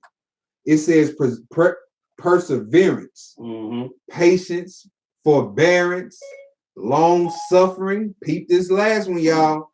Slowness in avenging wrong. All right. So how long suffering are we? Are we walking in? Are we slow in avenging wrongs? Or are we quick to clap back? Yo mama too, nigga. Is that long suffering? Is that being slow in avenging wrong? You see, because it said in 1 Peter, when the Messiah was reviled, when he didn't revile back. You see, he stayed silent. And I know a lot of us, we read scripture like that, be like, man, I'm gonna get to that. Let's really start working towards getting to that. Let's stop being so offended by everything. said about us. Man, them niggas, y'all heard what they said about y'all? Man, look, Don't care. don't care, bro. Let them keep saying what they gonna say. They cutting themselves off. Those same people should know it after death by pain. Yes, sir. Now, look, I don't want no parts of that. So if you want parts of that, keep my name in your mouth. Yeah. If you want parts of that, look, I don't want no parts of that. All right. I'm pretty sure this brother don't either. All right. So which one was that? That was a long suffering. All right. What's the next one? Gentleness. Okay. Goodness. Let's get gentleness. Okay. Gentleness, it is G5544, and it says moral goodness, your integrity, right? So gentleness, it means integrity. And this word right here, what is that? Benignity? Man, look, I don't know. It's spelled Benignity. Benignity. Okay, let's rock with it. Let's see what this word means. Benignity. Benignity. I'm trying to pronounce this word. It says kindness or tolerance towards others, right? So it ties in with your long suffering. All right. Yeah. No, I'm just checking the comment board. Okay. It says kindness. All right. The Strong's definition: usefulness, morally, excellence in character or demeanor, gentleness, goodness, kindness. All right, what's the next one? Goodness, faith, meekness, right, temperance.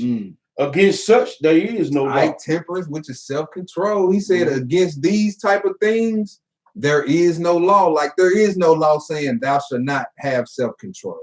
Right. There is nothing saying thou shalt not be meek.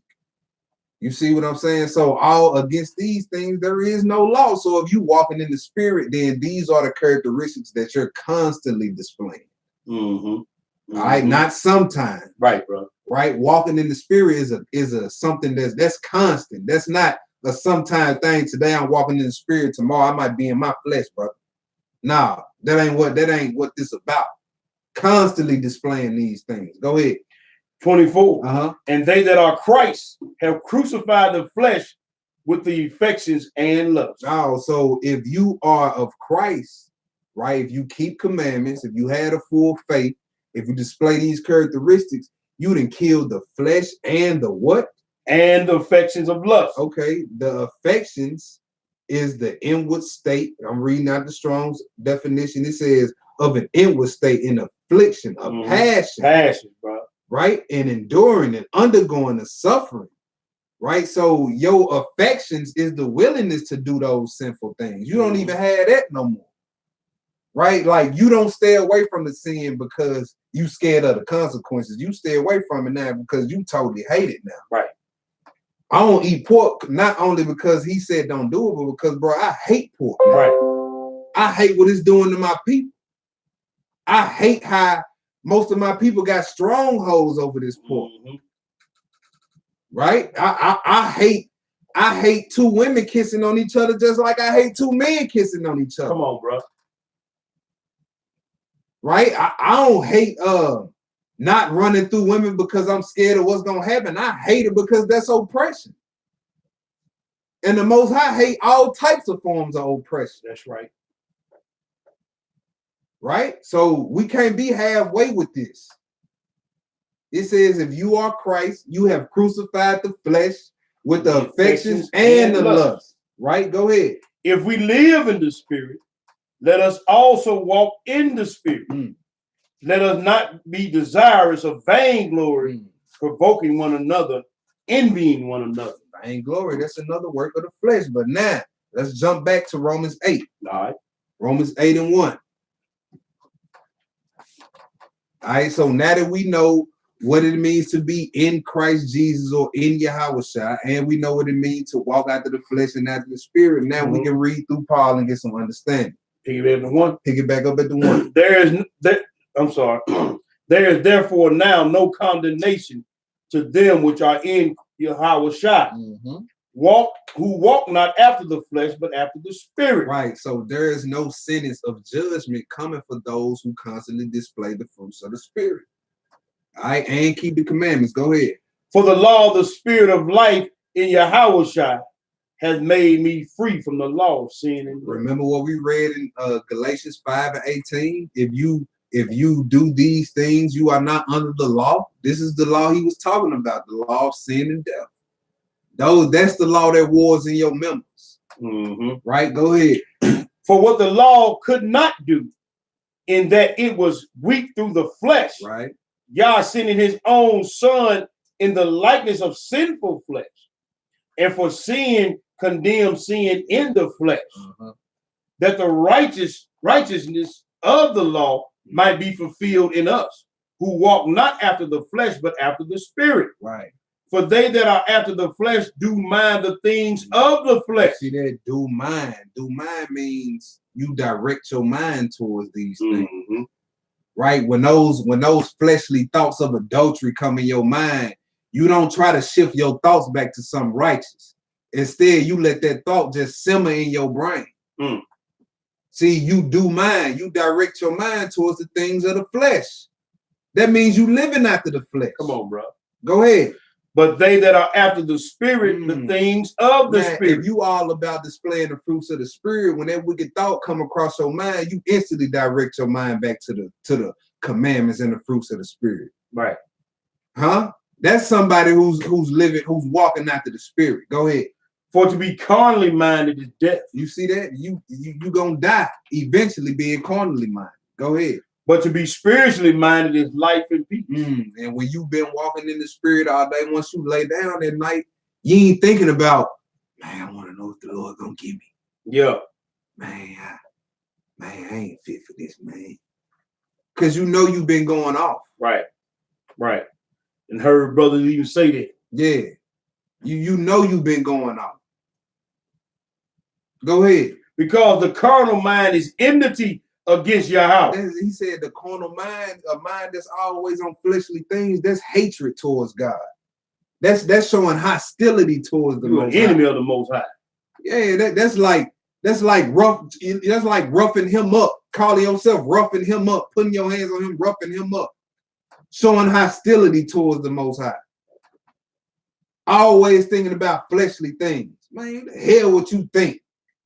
That's what that is. In his eyes. That's what you saying to him. The spirit. Go ahead. For it is not subject to the law of Yahweh. Yeah. Neither indeed can be. So then they that are in the flesh cannot please God. Ooh, that's point blank period, ain't it? If you always in your carnal thoughts, if you always directing your mind toward them carnal thoughts, you ain't pleasing the Most High. You're not pleasing in his eyes. I don't care how many Sabbath classes you show up for. Go ahead. But ye are not in the flesh, but in the spirit. If so be that the spirit of Yahweh dwell in you. Now, if any man have not the spirit of Hamashiach, right, he is none of he. And if Hamashiach be in you, the body is dead because of sin. That's right. But the spirit is life because of righteousness. But if the spirit of him that raised up Yeshua from the dead dwell in you, that's the Holy Spirit, which is the power, mind, and essence of the Father. And the Spirit testifies of the Son. That's what the Son told his disciples before he left. He was like, look, I'm gonna send you my comfort. That's right, bro. And he gonna testify of me. Right? Go ahead. He that raised up Hamashiach from the dead shall also quicken your mortal bodies by his spirit that dwelleth in you. Go ahead. Therefore, brother, we are debtors, not to the flesh, to live after the flesh. Right. We don't owe this flesh nothing. Go ahead. For if ye live after the flesh, ye shall die. But if ye through the spirit do mortify the deeds of the body. Ooh, mortify means to kill. Right. Right? See, this is we still on this war talk. Go ahead. He said through the spirit, kill the deeds of the flesh. Go ahead. Of the body, ye shall live. Ye shall live. Right? Go ahead. For as many as are led by the spirit of Yahweh, these are the sons of God. Right. Go ahead. For ye have not received the spirit of bondage again to fear, but ye have received the spirit of adoption, whereby we cry, Abba, Father. Oh, okay. So now the adoption, another aspect of adoption is receiving the spirit. Mm-hmm. You get your sonship as well through the spirit. He said those who are led by the spirit, who when the wicked thought comes, they thoughts lead into the righteous thought instead of the wicked thought. You see, those who are led by the spirit are the sons of Yah. Mm-hmm. Right? Yeah. You can call yourself the son of God if you're being led by the spirit. All right, let's skip down to verse 18. Skip down to verse 18. For I reckon that the sufferings of this present time are not worthy to be compared with the glory which shall be revealed in us. Right. So in this war, you're going to suffer. That's why Paul said, endure hardness as a good soldier. But he said, look, the sufferings that we go through here ain't compared to the crown we're going to get if we win the war. Right. Go ahead. For the earnest expectation of the creature waited for the manifestation of the sons of Yah. Y'all hear that? That says the whole creation is waiting for the sons of God to be revealed in their glorious bodies. Why? Because once we get our glorious bodies, everything else, the creation goes back to how it was in the Garden of Eden. That's right. You see, the creation cries out. If you read the book of Enoch, I know a lot of brothers scared of it, but if you read the book of Enoch, you know what I'm saying, when the wicked angels came down there and did what they did, it tell you that the earth cried out and made accusation against the wickedness. You see, so it's been subject to the bondage of corruption as well. Not because of something that it did. The plants didn't sin. Nope.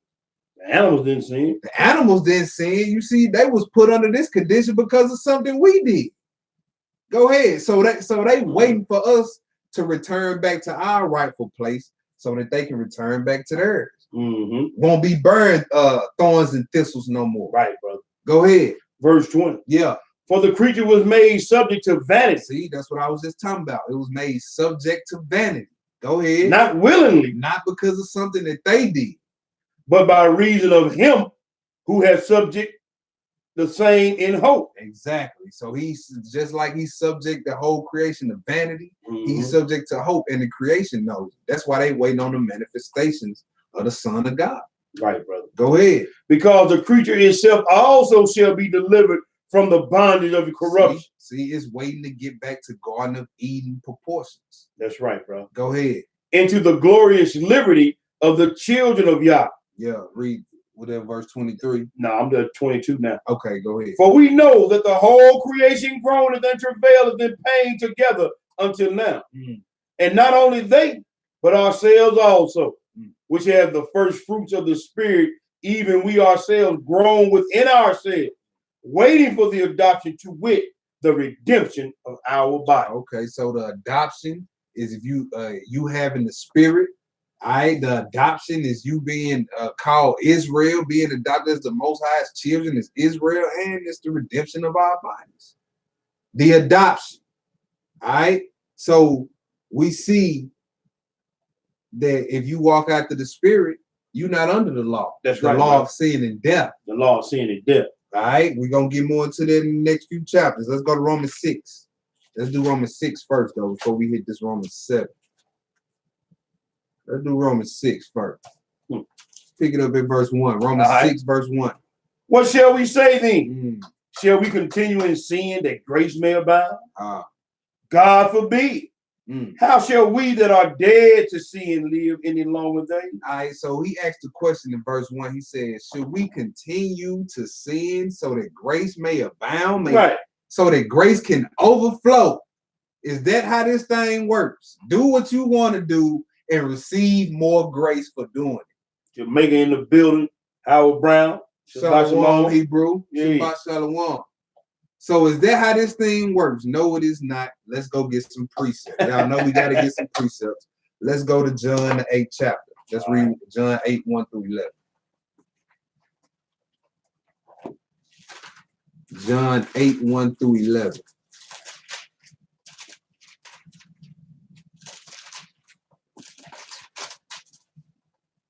Let's see Yeshua. Let's see what Yeshua told somebody when he gave them grace.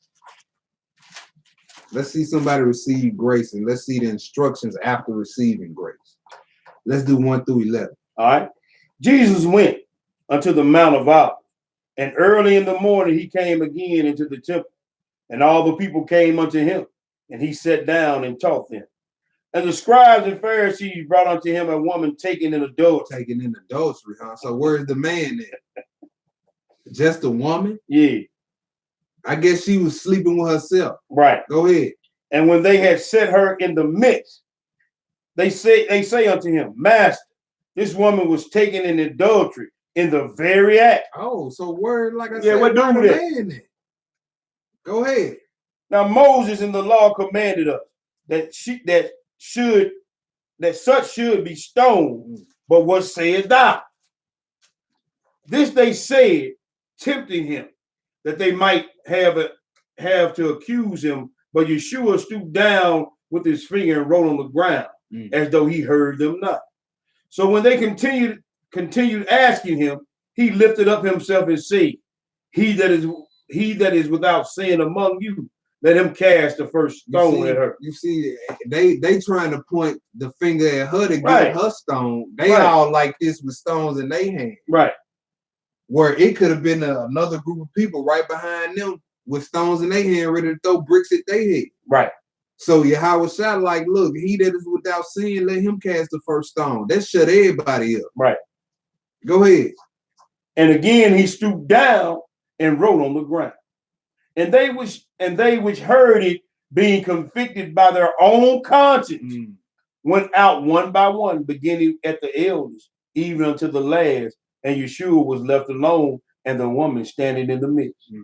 And when Yeshua had lifted up himself and saw none but the woman, he said unto her, Woman, where are those thine accusers? Have no man condemned thee? And she said, No man, Lord. And Yeshua said unto her, Neither do I condemn thee. Go and sin no more. Go and do what you want to do. Go and sin no more. Oh, so now that you off the hook, go and sin no more. That's right. All right, let's go to Titus chapter 2. All right. See, once you get that period to get yourself together, that's not for you to go do what you want to do. Yeah, get buck wide. That he said, go and transgress the law no more. Right. Titus 2, 11 through 12. All right. 11 through 13. I'm sorry. 11 through 13. 11 through 13. All right. For the grace of Yahweh. For the who? For the grace of Yahweh. So we talking about the grace. All right, go ahead. That bringeth salvation has appeared unto all men. Right. Teaching us that denying ungodliness and worldly lust, we should live soberly, righteously, and godly in this present world. Oh, so the grace period, right? The grace period teaches us that denying godliness and worldly lust, we should live soberly, righteously, and godly. Even in this present world. That's what the grace instructs us to do. Right. And not to sin more and more. You know, everybody doing it.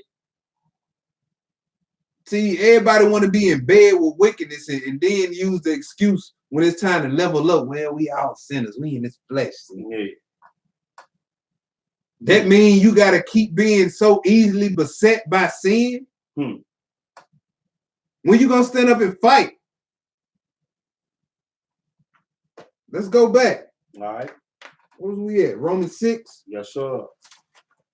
Let me get back. I ain't even keep my spot. Romans 6, pick it up at verse 1. What shall we say then? Right. Shall we continue in sin that grace may abound?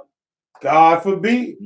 How shall we that are dead to sin live any longer therein? You see that? So if you renewed in the mind, right? If you really banging in this spiritual war in your mind and against these unseen forces, you dead to the influence of sin.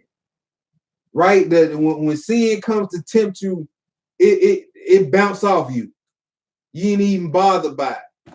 And then when them wicked thoughts come, you go on to war, you banging in your mind. Right. Until they flee you. Go ahead. Know ye not that so many of us as were baptized into Yeshua HaMashiach were baptized into his death? Therefore we are buried with him by baptism into death. Right. that like as Christ was raised up from the dead by the glory of the Father, even so also we should walk in newness of the life. In newness of life. Right? So just like Christ's flesh was crucified on that cross, you should have looked at that and said, let me crucify this flesh or this carnal mind of mine. And then let me be raised up with Christ and walk a new life. I don't live my life vibrating off of out of my animalistic nature now. We'd have been reduced to vibrate on a level so low that all we think about and talk about now is sex. Selling drugs, doing wicked, mistreating each other. That's all we talk about now. That's all we talk about. Look at the things that we embrace, the things we think is cool nowadays. But that scripture as well, in Lamentations, he said those that did dress in the scarlet now embrace dunghill. You see, that's the level of what you consider cool. It's dunghill. The music you listen to, dunghill. Let's get it though. What verse we at? We at verse 5. Verse 5. Go ahead. For we have been planted together in likeness of his death. Right. We shall be also in the likeness of his resurrection. So if you was planted in the likeness of his death, right? If you looked at his crucifixion and said, you know what? Let me kill this flesh of mine. Let me kill this flesh of mine. It said you're gonna be raised up with him. Go ahead. Knowing this, that our old man is crucified with him. You see that? That's what I've been talking about. Your old man is crucified. Go ahead. That the body of sin might be destroyed, that henceforth we should not serve sin. So that old body, that old man where you was a slave to your lust, that's crucified now.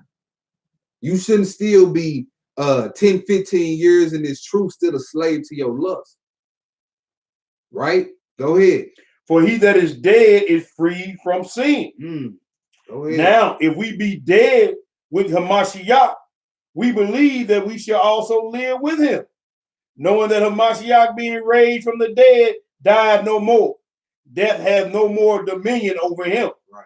For in that he died unto sin once, but he that liveth, he liveth unto Yah.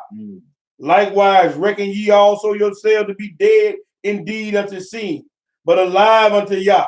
Right. Through Yeshua HaMashiach, our master. So he's saying, look, you need to be dead unto the influence of sin and consider yourself alive, just like Christ. When he died, when that flesh died, he raised back up and was walking what? Newness of life. That's right, brother. He had a new body. Glorified body. So just like apply that in the spirit. You crucified your old man, those old lusts, those old affections you used to always have. And now that you follow Christ, now that you believe in Yeshua HaMashiach and keep commandments, now you walk in a new mindset, in a new lifestyle, in a new way. All right, go ahead. Verse 12, right? Let not sin therefore reign in your mortal body, that ye should obey it in the lust thereof. Go ahead. Verse 13, neither yield your members as instruments of unrighteousness. So don't continue to give your members over to things of unrighteousness. Don't continue to give your hands over to murder. Don't continue to give your eyes over to lust. Don't continue to give your reproductive organs over to fornication. Come on, bro. Go ahead. Unto sin. But yield yourselves unto Yah, as those that are alive from the dead, and your members as instruments of righteousness unto Yah. That's right. Go ahead. For sin shall not have dominion over you, for ye are not under the law, but under grace. Right. You're not under the law of sin and death. Go ahead. Keep going. Yeah, keep going. What then? Shall we sin because we are not under the law, but under grace? God forbid. God forbid. Go ahead. Know ye not that to whom you yield yourselves service to obey, his service ye are to whom ye obey, whether of sin unto death or or of obedience unto righteousness. Hold the spot right there. Let's go back to John 8. All right. Hold the spot right there. 34. Yeah. Let's go to John 8. Messiah taught something similar to what Paul's teaching right here. Pick it up at 31. All right. Then said Yeshua to the Jews which believed on him, if ye continue in my word, then ye are my disciples indeed. Right. If ye shall know the truth, and the truth shall make you free. Then answered him, we be Abraham's seed, and we will never in bondage to any man. How sayest thou, ye shall be made free? See that they very deceived. Yeah, for real. Like, are you serious? Yeah. Are you serious? But it's the same thing with our people today. They don't think they slaves today. Right. You know what I'm saying? But even in that, they missed the whole point because he was talking about being a slave to sin. Right, bro. All right, go ahead. Verse 34. Right. Yeshua answered them, verily, verily, I say unto you, whosoever committeth sin is the servant of sin. Oh, so whoso committeth sin is the slave of sin. Right. All right, go ahead. And the servant abideth not in the house forever, but the son abideth forever. Go ahead. If the son therefore shall make you free, ye shall be free indeed. I know that ye are Abraham's seed. Right. He said, I know that you physically, right. you from Abraham. But see, your true origin can't trace back to Abraham if you're not doing his works. Right. Go ahead. But ye seek to kill me, because my word have no place in you. I speak that which I have seen with my father, and ye do that which ye have seen with your father. They answered and said unto him, Abraham is our father. Yeshua said unto them, if ye were Abraham's children, ye would do the works of Abraham. So the Israelites who are true descendants of Abraham are those who are not only physical from the physical bloodline, but do the works of Abraham. Right, brother. Go ahead. But now ye seek to kill me, a man that has told you the truth, which I have heard of Yah. This did not Abraham. Right, because later on in this chapter, he gonna tell you Abraham saw my day and was glad. Yep, sure did. Right, when he took Isaac up in that mountain, he saw it then. He saw the Messiah then through that situation. Yep. Go ahead. You do the deeds of your father. Then said they to him, we be not born of fornication. We have one father, even Yah. Oh, so it's another tactic. Yeah. Bruise like the pool. When you cutting them with scripture, they start to throw slick shots and insults. We weren't born of fornication like you. Right. Your daddy wasn't even around when your mama got pregnant. Yeah, you know they throwing that out there. Yeah. Where was Joseph at, huh? Yeah. Go ahead. Yeshua said unto them, if Yah were your father, ye would love me. For I proceeded forth and came from Yah. Neither came I of myself, but he sent me. Why do you not understand my speech? Yeshua like, man, what's wrong with y'all, bro? How y'all don't understand what I'm saying? I'm speaking plain. Right. Go ahead. Even because ye cannot hear my word. Ye are of your father the devil. And the lust of your father ye will do. That's point blank period. You see, it ain't no middle ground. No. Either you walking after the spirit and got the spirit of Yeshua in you, or you walking after the flesh and you a son of the devil. Come on, bro. Come on. Now, bro. what's the neutral? Was it any other part no middle in ground. Between that? No middle ground. Okay, go ahead. He was a murderer from the beginning and abode not in the truth, because there is no truth in him. Oh man, go ahead. When he speaketh a lie, he speaketh of his own, for he is a lie and the father of it. And because I tell you the truth, you believe me not. Which of you convinces me of sin? And if I say the truth, why do you not believe me? See, no, he asked him a question. He said, which one of y'all can say I seen? Right. And if they couldn't, then why didn't they believe him? Because they was of the devil. That's right. Go ahead. He that is of Yah, heareth Yah's word. Ye therefore hear them not, because ye are not of Yah. Point blank, period. Let's go That's back to that Romans 6. Let's go back to that Romans 6. We in verse 17 now.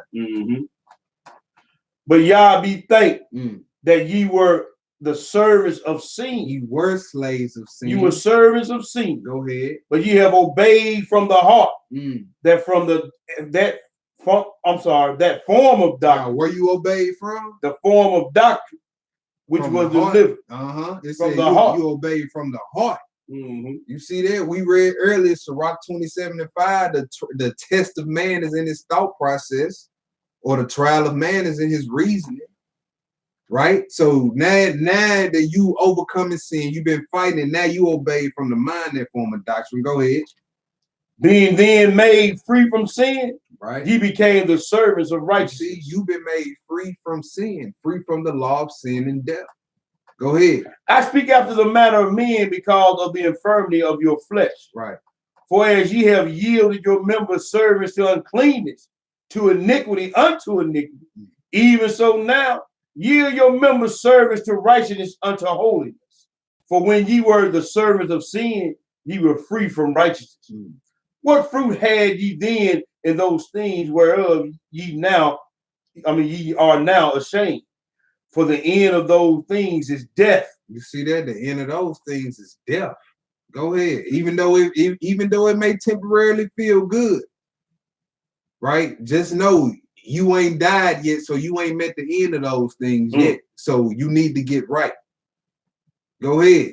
But now being made free from sin. Yeah. And from what? From sin. You see, he's still talking about being made free from sin after you've been walking under the Spirit. Go ahead.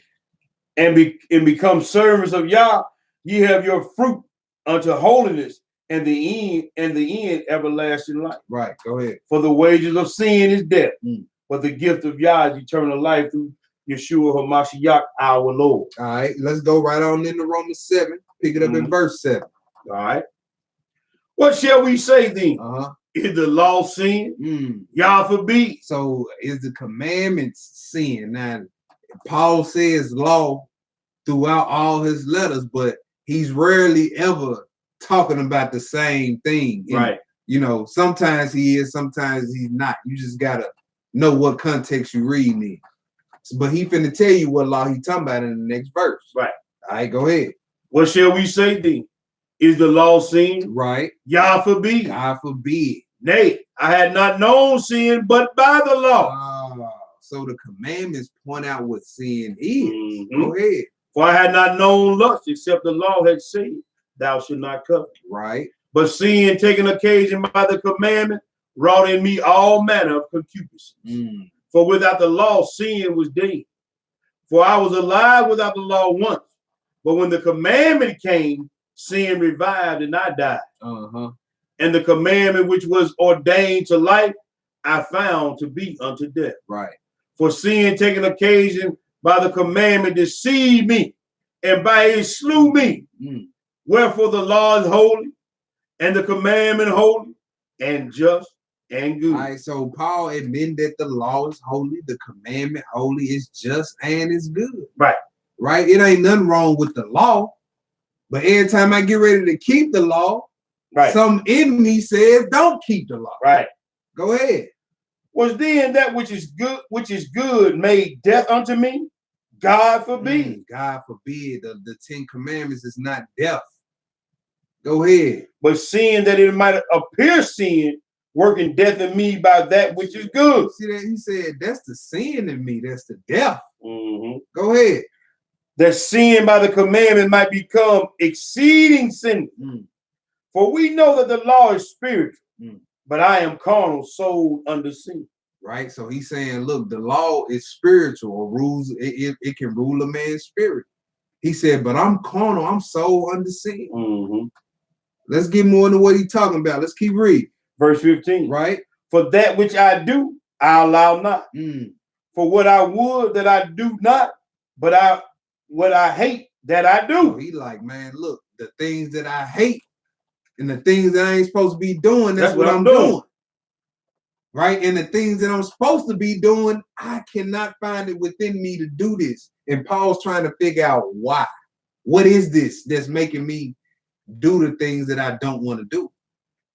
Right? And he finna let you know it's the sin in my members. He just told you I'm carnal, sold under sin. Go ahead. 16. Yeah. If then I do that which I would not, Right. I consent unto the law that it is good. Yeah. Go ahead. Now then, it is no more I that do it, but sin that dwelleth in me. Right. For I know that in me, that is in my flesh, dwelleth no good thing. For to will is present with me, but how to perform that which is good, I find not. For the good that I would, I do not. Right. But the evil which I would not, that I do. So Paul, he's basically explaining this battle, this mind battle that everybody in this walk experiences on a day-to-day, second-to-second, moment-to-moment basis. That's right, brother. You got the law telling you to do something on one thought, then another thought, it's a wicked thought saying to do the complete opposite. Huh? Call your brother up, see what he doing, check on him. No, he probably just getting off. He probably tired. Yeah. You know, I don't want to bother that brother right now.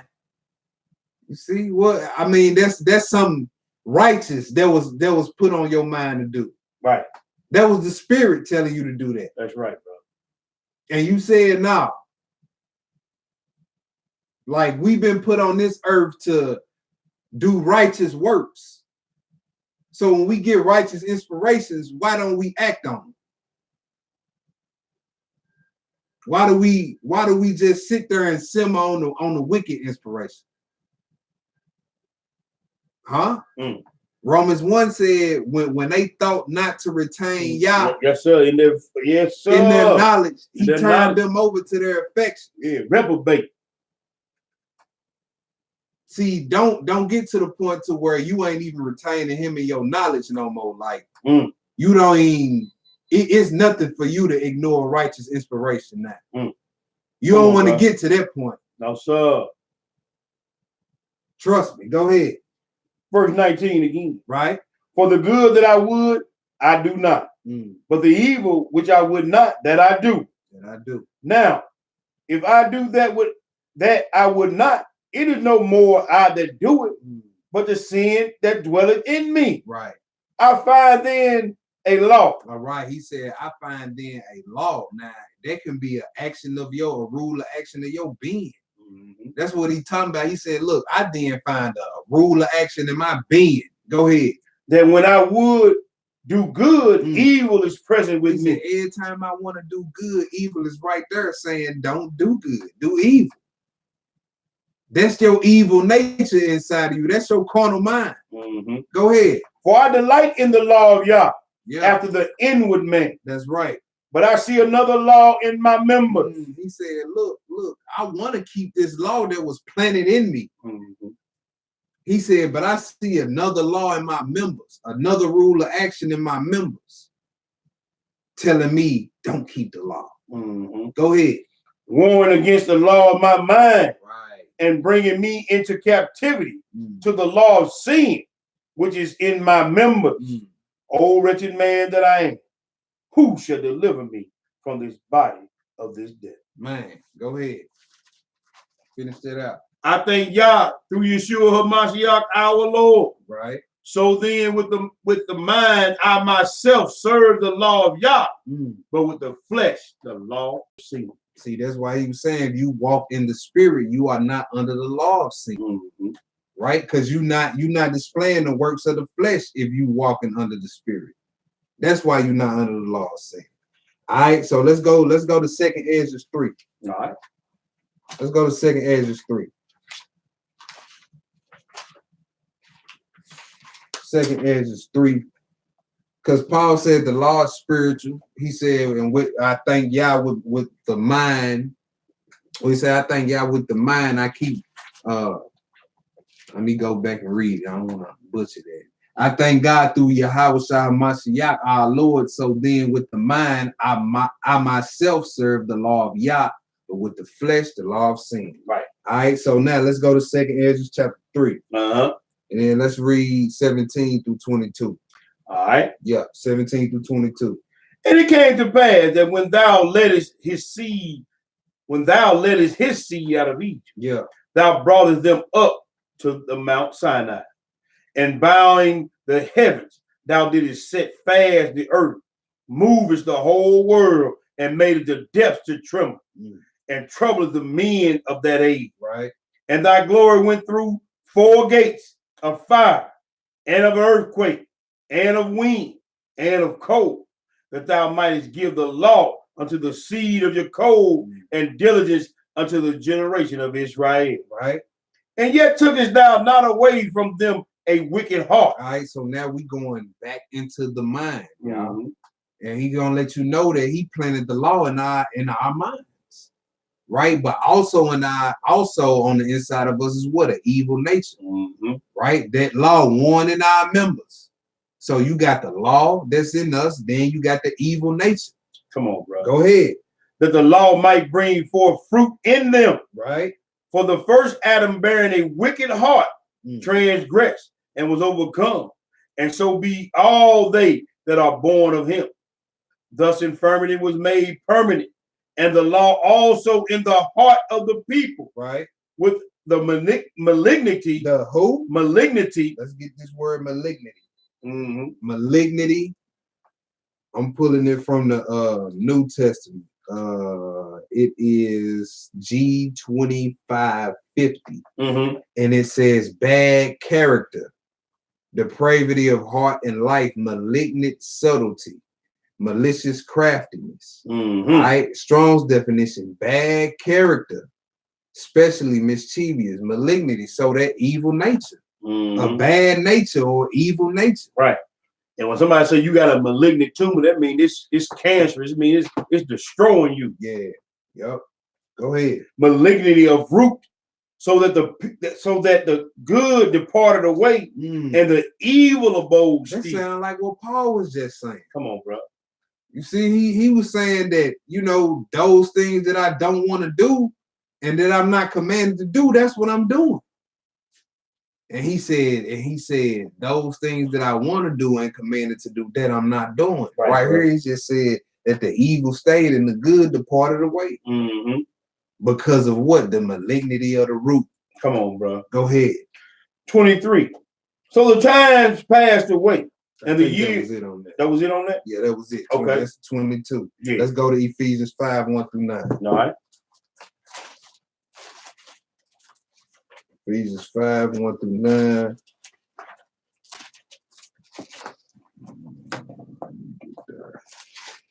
Matter of fact, let's just do go on through 1-9. Okay. Go ahead. Be ye therefore followers of Yah as dear children, and walk in love as Christ also has loved us and has given himself for us, an offering and a sacrifice to Yah for a sweet smelling savor. But fornication and all uncleanness or covetousness, let it not be once named among you as becoming saints. Neither filthiness, nor foolish talking, nor jesting, which are not convenient, but rather giving of thanks. For this ye know, that no whoremonger, nor unclean person, right, nor covetous man, who is an idolater, hath any inheritance in the kingdom of Hamashiach and of Yah. Skip down. I want to get the verse. Skip down the verse. Yeah, read that through. Go ahead. All right. Yeah, read that. Let no man deceive you with vain words. For because of these things cometh the wrath of Yah upon the children of disobedience. Be ye not therefore partakers with them. Right. For ye were sometimes in darkness, but now ye are light in the Lord. Walk as children of light. That's right. For the fruit of the Spirit in all goodness and righteousness and truth. See that? That's what I wanted to get to. It says the fruit of the Spirit is in all goodness. That's right, bro. Righteousness and in truth. So don't just limit the fruits of the Spirit to what you read in Galatians 5. It could be anything good, anything true, anything righteous. That's right, brother. Right? That's he said the fruit of the Spirit is in all this. All right. So let's go to the next place. All right. Colossians chapter 3. The fruit of the Spirit is in all goodness, truth, and righteousness. It just gives you specifics in Galatians 5. All right. Let's go to Colossians 3. Pick it up in verse 1. Colossians 3 and verse 1. If ye then be risen with Hamashiach, seek those things which are above, where Hamashiach sitteth on the right hand of Yah. All right, so if you be risen with Hamashiach, that means you didn't put away this flesh. All right, so it says, seek those things which are above. Yes, sir. Where Yahweh Shah sitteth on the right hand of God. Go ahead. Set your affections on things above, not on things of the earth. All right, so we read in Galatians 5, if you of Christ, you didn't kill the lust and the affections. So now that you done killed those wicked affections, what are your righteous affections need to be on those things above? That's right. Go ahead. For ye are dead, Yeah. and your life is hid with Hamashiach in God. For when Hamashiach, who is our life, shall appear, then shall ye also appear with him in glory. Yeah. Mortify therefore your members, which are upon the earth: fornication, uncleanness, inordinate affection, evil, concupiscence, and covetousness, which is idolatry. Right. For which things sake the wrath of Yah cometh on the children of disobedience, in the which ye also walked sometime when ye lived in them. But now also put off all these: anger, wrath, malice, blasphemy, filthy communication out of your mouth. Lie not one to another, seeing that ye have put off the old man with his deeds. Right. And have not put on the new man, which is renewed in knowledge after the image of him that created him. All right, let's go see which things are above. Right. Let's go to Philippians chapter 4. All right. Let's go see what are those things that are above that we need to be thinking on, so that we can combat all these desperately wicked thoughts that run across this mental all day long. Let's go to Philippians 4, pick it up at verse 5. Read 5 through 8. All right. Let your moderation be known unto all men. The Lord is at hand. Be careful for nothing, but in everything, by prayer and supplication with thanksgiving, let your requests be made known unto Yah. And the peace of Yah, which passeth all understanding, shall keep your hearts and minds through Yeshua HaMashiach. Finally, brother, whatsoever things are true, whatsoever things are honest, whatsoever things are just, whatsoever things are pure, whatsoever things are lovely, whatsoever things are of a good report, if there be any virtue, and if there be any praise, think on these things. See, this is what it means by setting your affection on things that are above. Right, brother. Right? You only think on honest things. You only think on lovely things that are pure.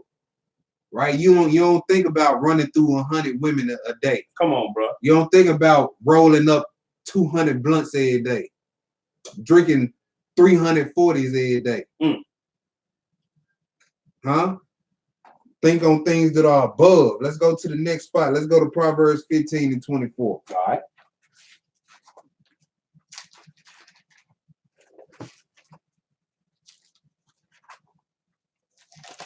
Proverbs 15 and 24.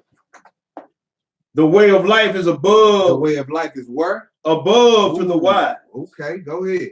That he may depart from hell beneath. You see that? That's why we need to set our minds on Come things on, brother. above. Y'all, Excellent this is our praises. This is how we win this war for our mind. Right? This is how we beat these unseen forces, by thinking on righteous things, which y'all thought it was some a secret formula. It's real simple. You know what I'm saying? Apply the scripture, basically, in a nutshell. That's it, bro. You just applying the scripture, applying what you read. All right, let's go to the next spot. Let's go to Sirach. We back in the park. All right. Sirach 39. Get more precepts on what a mind that's dedicated to the Most High, right? Because we are commanded to serve him with our whole mind. That's right. Right? You can't have divided interest in this thing. You can't be thinking about scriptures 1 minute and then some off the next minute. That's not your whole mind. So let's see what a mind that's totally sold out to the Most High. Let's see what he's always thinking about. Verse 1. But he that giveth his mind to the law of the Most High and is occupied in the meditation thereof will seek out the wisdom of all the ancient and be occupied in prophecies. He will keep the sayings of the renowned men, and where subtle parables are, he will be there also. So he always trying to figure out what the word. He always trying to decode the scripture. There you go. Right? A man that's giving his mind over to the law of Yahweh is always trying to decode parables, decode prophecies. Man, what this mean?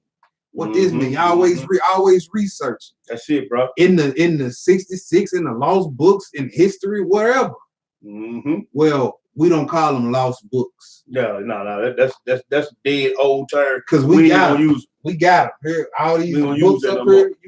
You want to how they lost and we got them all right here. They lost, we got them all. Extra biblically endorsed. There you go. That's what, like my brother Malachi, we that's what we gonna start using, brother. Biblically endorsed books. They ain't lost to us. Right. It might be lost to you and your understanding, but not to us. Go ahead. Verse 3. He will seek out the secrets of grave sentences and be conversant in dark parables. Right. He shall serve among great men and appear before princes. He will travel through strange countries, for he has tried the good and the evil among men. He will give his heart to resort early to the Lord. He will give his heart to what? Resort early to the Most High. So he ain't, you know what? I'm going to start next year. I'll start reading my Bible next year. Next year, you have a massive heart attack and leave up out of here. Go ahead. That made him. It said he gonna give his heart early, right? He ain't wasting no time. Go ahead. And will pray before the Most High, and will open his mouth in prayer and make supplication for his sins. When the great Lord will, he shall be filled with the spirit of understanding, and he shall pour out wise sentences and give thanks unto the Lord in his prayer. You see that? So if you want the Most High to reveal his mysteries to you, you got to dedicate your mind to his word. You got to always be occupied in the prophecies and in the pearls. That's right, brother. I want to know what Solomon mean when he meant. Why everybody else on Facebook arguing? You in the books. There you go. You like this. That's it. You somewhere like this. You somewhere. You at Starbucks. We see you at Starbucks. You like this. You at the house. We see you like this. Every time we see you out, we see you like this, or you talking about this. He said, then he gonna pour out his understanding. Come on, brother. See, if you ain't dedicated to put in no time, don't expect nothing from him. Put a little in, you're gonna get a little out. Exactly. If you study for 30 minutes a day, you gonna have 30 minutes a day worth of knowledge. You study 10 minutes a day, you gonna have 10 minutes a day worth of knowledge. I'm serious. I'm serious. But if you dedicate it all the time, guess what type of knowledge you gonna have? A knowledge that's all the time type of knowledge. Man, that brother know it seems like that brother know a lot. Seems like he got an answer for every question I ask him about this Bible. That's what people gonna be saying. And all praises to the Most High for all that. praises. All right, go ahead. Verse 7. He shall direct his counsel in knowledge, and in his secrets he shall meditate.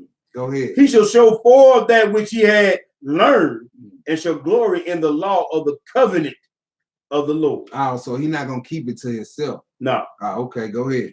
Many shall commend his understanding. Right. And so long as the world endure, it shall not be blotted out. His memorial shall not depart away, and his name shall live from generation to generation. Nations shall show forth his wisdom, and the congregation shall declare his praise. If he die, he shall leave a greater name than 1,000. If he live, he shall increase it. Hallelujah. This is somebody who's giving their mind over to the Most High, their whole mind, always occupied in this thing. They ain't got divided interests up here in these mentals, right? They ain't thinking about the script 1 minute, 5 minutes later, thinking about women and running through them, or whatever the case may be, right? Or selling dope, whatever it is, shooting up your brother all the time. Huh? They mind is 24/7 always about this scripture. I know some of y'all saying, well, I want to do that, brother, but it just gets so boring.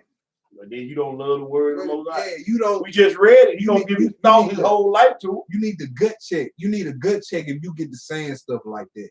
This thing boring. I don't see how. The oracles of God are boring. That's what I'm saying. Let's go to Wisdom of Solomon. All right. You read all day? If I could, I would. When don't you read the Bible, brother? Folks be getting mad and offended because you read the scripture. Yeah. Let's go to Wisdom of Solomon, chapter 1. That's an indictment against themselves. Yeah. Why they think they indicting you? That's an indictment against them. Let's go to Wisdom of Solomon 1. Pick it up at 1. All right. Love righteousness. Right. Ye that be judges of the earth. Think of the Lord with a good heart, and in simplicity of heart seek him. For he will be found of them that tempt him not, and showeth himself unto such as do not distrust him. See that? He's still talking about your mind. It says, think on him. Go ahead. For forward thoughts separate from God. Yeah, forward thoughts separate from God. And his power. When it is tried, reproveth the unwise. Ooh, and his power? So the power of the spirit, you won't get that if you have messed up thoughts? Wow. Wow, that's what the spirit is, power from on high. That's it, bro. Go ahead. For into a malicious soul wisdom shall not enter, nor dwell in the body that is subject unto sin. Wisdom will not dwell in the body that's subject to sin. That's walking after the flesh and not after the spirit. That's right. Go ahead. For the Holy Spirit of discipline, will flee deceit and remove from thoughts that are without understanding. And will not abide when unrighteousness cometh in. For wisdom is a loving spirit, and will not acquit a blasphemer of his word. For Yahweh is witness of his reigns, a true beholder of his heart. Read that in Jeremiah 17. Yes, earlier. sir. Go ahead. And a hearer of his tongue. For the spirit of the Yahweh filleth the world, and that which containeth all things has knowledge of the voice. Therefore, he that speaketh unrighteous things cannot be heeded, neither shall vengeance when it punishes passes by. For inquisition shall be made in the counsels of the ungodly, and the sound of his words shall come unto Yahweh for the manifestation of his wicked deeds. For the ear of jealousy heareth all things, and the noise of murmurings is not heeded. Therefore, beware of murmuring. Beware of murmuring. That's how they're complaining. Soon as your alarm clock, gotta go to work again. Instead of Most High, thank you for letting me have a job to go to provide for me and my family. Come on, bro. You see, all that murmuring got our forefathers dropped in the wilderness. Go ahead. Therefore, beware of murmurings, which is unprofitable.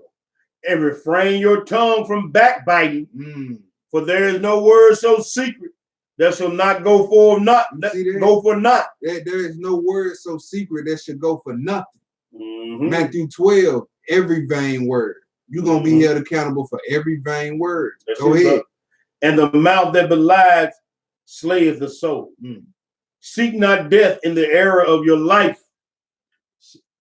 and pull not upon yourself destruction with the works of your hand. For Yahweh made not death. He didn't what? Made not death. Yeah, go back and read Genesis. You won't see nothing about death mentioned or created. Yeah, right here in Wisdom of Solomon, it tells us plainly, God created not death.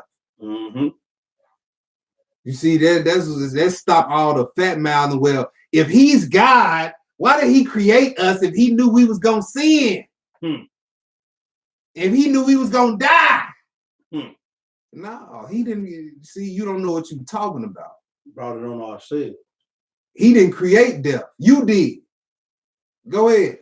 Neither hath he pleasure in the destruction of the living. Right. For he created all things that they might have their being. You see, that's why he created all things, so that they might have their being and live. He didn't create death. Go ahead. And the generations of the world were healthful, and there was no poison of destruction in them. See, what we read back early in Romans 8, that's why the creation is growing. This because they want to get back to this. Go ahead. Nor the kingdom of death upon the earth. For righteousness is immortal, but ungodly men with their works and their words called it to them. Called what to them? Death. Death. That's right, brother. Go ahead. For when they thought to have it their friend, they consumed to naught and made a covenant with it, because they were worthy to take part with it. Right. He The said, book telling in Isaiah said you made a covenant with death. Yep. Isaiah, that's 28 chapter. Or 29, one on. But look, he said, for God made not death, but men by their words and works called it unto themselves. Let's go flow right on into chapter 2. Remember, we dealing with thought process here tonight. All right, chapter 2. Let's look at the thought process of the ungodly. Yeah. Go ahead. For the ungodly say, reasoning with themselves. See, this is their thought process, reasoning. The trial of man is in his reasoning and thought process. But it says right here, for the ungodly said, reasoning with themselves, but not aright. But not right. See, the mind is deceitful above all things. Right, brother. It could make sense to you in your head, but right here it says it's not right. Don't line up with the word of the Most High Yah. See, all the ways of man seem good in his own eye. That's right, brother. But it said Yahweh pondereth the heart. Yes, sir. See, that may sound good coming off your lips. Well, you know, bro, we only live once. Grab all the gusto you can. You know, brother, we live a short life. Yeah. All that sounds convincing to go do what you want to do. Yeah. But he said not a right. Go ahead. Our life is short and tedious. See, short life, brother. We all gonna die one day anyway. You might as well live it up. Go ahead. And in the death of a man, there is no remedy. Neither was there any man known to have returned from the grave. For we are born at all adventure, and we shall be hereafter as though we had never been. For the breath in our nostrils is as smoke, right, and a little spark in the moving of our heart. Which being extinguished, our body shall be turned into ashes, and our spirit shall vanish as the soft air. Yeah. And our name shall be forgotten in time, and no man shall have our works in remembrance, and our life shall pass away as the trace of a cloud, and shall be dispersed as a mist, and that is driven away with the beams of the sun, and overcome with the heat thereof. For our time is a very shadow that passes away. So basically going into how the wicked reason within themselves that they won't be held responsible for nothing that they do on this side. You see, and notice how they recognize that this life is temporary. But it's self-justification. Yeah. So you see why they gonna get their head hit. Like you recognizing that you only live once on this side. Right? And you putting out the vibration out there that, look, man, whatever we do ain't gonna matter. We gonna be forgotten hereafter. Life's short anyway. Let's live it up. Might as well go ahead and do it. Yeah, go ahead. For it is fast season, so that no man cometh again. Come on, therefore, let us enjoy the good things that are present, and let us speedily use the creatures like as in youth. Let us fill ourselves with costly wine and ointment, and let no flower of the spring pass by us. They talk about the sisters reveling, yeah. And they're reveling. It says, let us fill ourselves with costly wine. Boy, what's that Remy you always talking about? Yeah, that Remy 17. Oh, yeah, that's real expensive. Yeah. That's what they talking about all the time. Let's go get this expensive wine. Let's go get us some women. Go ahead. Let us crown ourselves with rosebuds before they be withered. Let none of us go without his part of our voluptuousness. Let us leave tokens of our joyfulness in every place. For this is our portion and our lot is this. Let us oppress the poor, righteous man. You see, they live in a party type lifestyle, right? Then they don't care how they treated the poor while they was on the earth. Remember, this is what the ungodly is reasoning in their mind. Same thing they doing today, bro. Yep. Oppressing the righteous man. Yep. Go ahead. Let us not spare the widow, nor reverence the ancient gray hairs of the ages. Let our strength be the law of justice. For that which is feeble is found to be nothing worth. Therefore, man, these boys wicked, man. Yeah. Same thing they doing today, like I said. Right. This is an ungodly thought process. Same way it is in Babylon today. They oppress the poor. So don't give respect to the elders. Yep. Verse 12. Therefore, let us lie in wait for the righteous, because he is not for our turn, and he is clean contrary to our doing. So this is scripture you can use. You see what I'm saying? When you have people at your job persecuting you, this one I always go to. See, this is what they saying in their mind. See, he righteous. He not on our part. He don't do what we do. Right. Let's get him out of here. I hate seeing that nigga coming here every morning reading that Bible. Right. Corey, I know that's what they saying on you at your job, boy. This nigga praying again? That's the third time today, brother. See, this is what they saying. Go ahead. He upbraideth us with our offending the law. Yeah, see? Go ahead. And objected to our infamy and transgressing of our education. It says he upbraided us with our offending of the law. So whenever they breaking the law in your presence, you banging on, hey, man, you eating, man, get that pork away from me. Man. Go over there and eat that. Huh? Damn, see, they don't like that. Go ahead. He professes to have the knowledge of Yah, and he calls himself the child of Yahweh. That nigga say he an Israelite. Man. Or the heathens. Oh, so you know you're the chosen people, huh? Yeah. And what? What? You got questions? For real, for real. Yeah. And y'all gonna be our slaves. I say that real quick. Yeah, David. Yo. Yeah, in the world to come, y'all will be. But you know what? Most of the heathens that know what it is, they don't even have a problem with that. Nope. Because they figure, you know what? Once I finish running everything down and they see what it is, they be like, you know what? I'd rather be doing that than go to the lake of fire. But here you have cones that are come around. Come on, bootlicker. You got bootlickers that are come around and say, yeah, you know, the heathens gonna be our slaves. Brother, that just y'all get all dizzy and that. Brother, I just can't. I don't understand. Brother, y'all be about ready to cry. Children. Y'all be about ready to cry for these what? heathens, and they don't have a problem with it, but you do.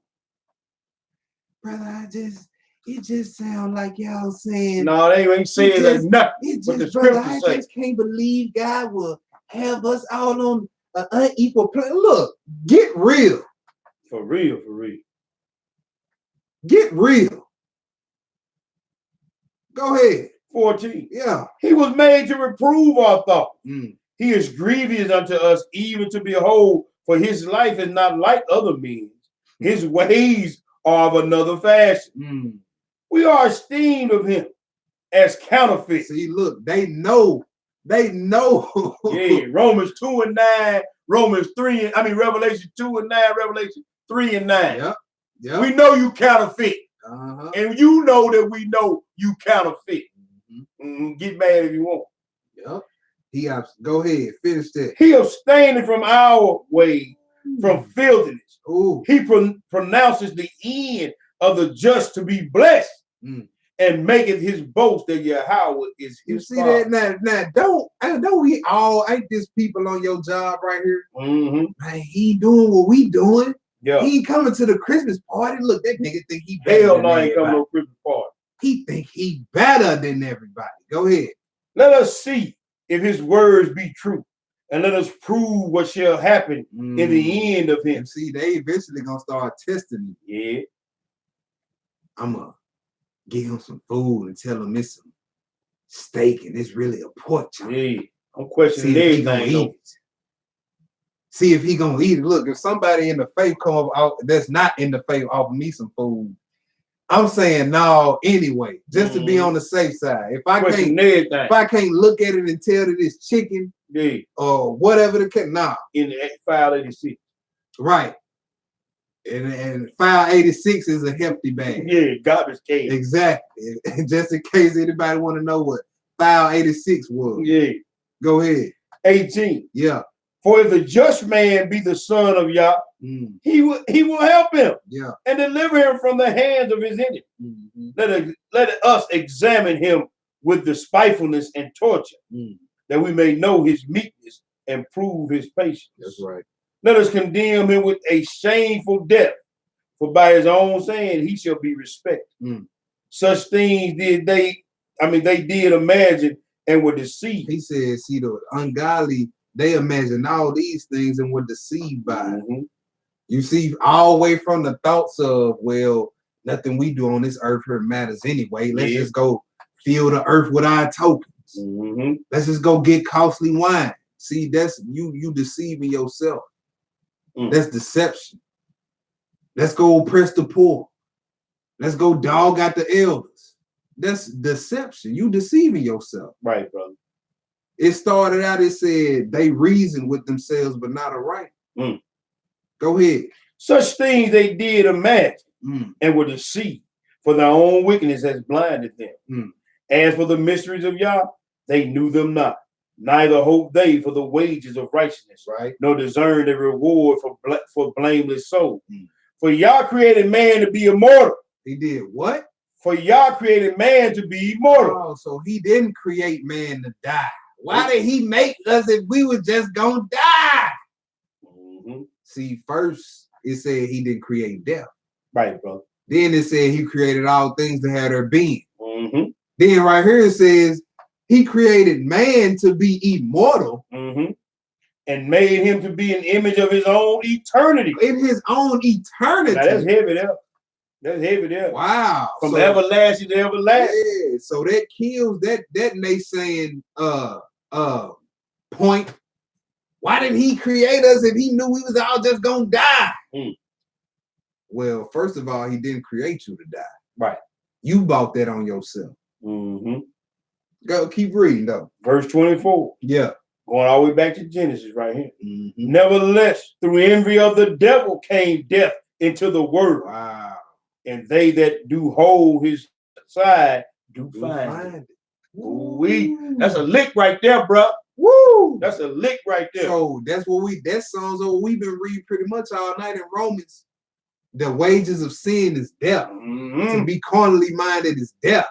Man, that's a hard hitter right there, you bro. See that? What Yeshua put down in John 8. You do the works of your father. If you commit sin, you the slave of sin or the servant of sin. You and your members. Right? All right. So let's go into chapter 3. All right. Read 1 through 11. All right. 1 through 11. Wisdom of Solomon 3, 1 through 11. Go ahead. But the souls of the righteous are in the hand of Yah, and there shall no torments touch them. That's right. Go ahead. In the sight of the unwise, they seem to die. You see that? See, you see a righteous brother pass on. In the eyes of the unwise, this is what it seemed like to the unwise.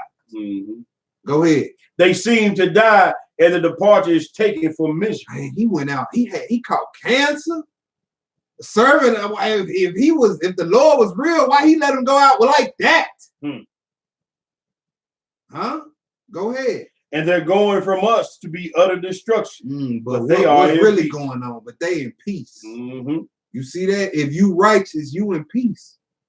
Go ahead. For though they be punished in the sight of men, yet their hope full of immortality, and having been a little chastised, they shall be greatly rewarded. For Yah proved them and found them worthy for himself. That's right. As gold in the furnace has tried hath he tried them and received them as a burnt offering. And in the time of their visitation, they shall shine and run to and fro like sparks among the stuff. They shall judge the nations and have dominion over the people, and their Lord shall reign forever. That's right. They that put their trust in him shall understand the truth, and such as be faithful in love shall abide with him. For grace and mercy is to his saints, and he hath cared for his elect. His saints, his elect, all this referring to Israelites. That's right. All right, go ahead. But the ungodly shall be punished according to their own imagination. See, we talking about imaginations, your mind. Go ahead. Which have neglected the righteous and forsaken the Lord. Verse 11. For whoso despises wisdom and nurture, he is miserable, and their hope is vain. Their labors unfruitful, and their works unprofitable. Read verse 12. Ooh. Their wives are foolish, and their children are wicked. Their offspring is cursed. Wherefore blessed is the barren that is undefiled, which has not known the sinful babe. She shall have fruit in the visitation of souls. Hallelujah. Hallelujah. Let's go to Romans 8, y'all. We got one more place after this. All right. A couple of more after this, like 2 more, man. Romans 8.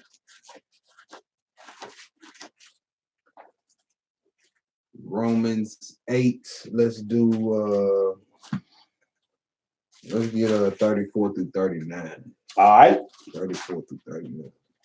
Romans 8, verse 34, and I read. Right. Who is he that condemneth?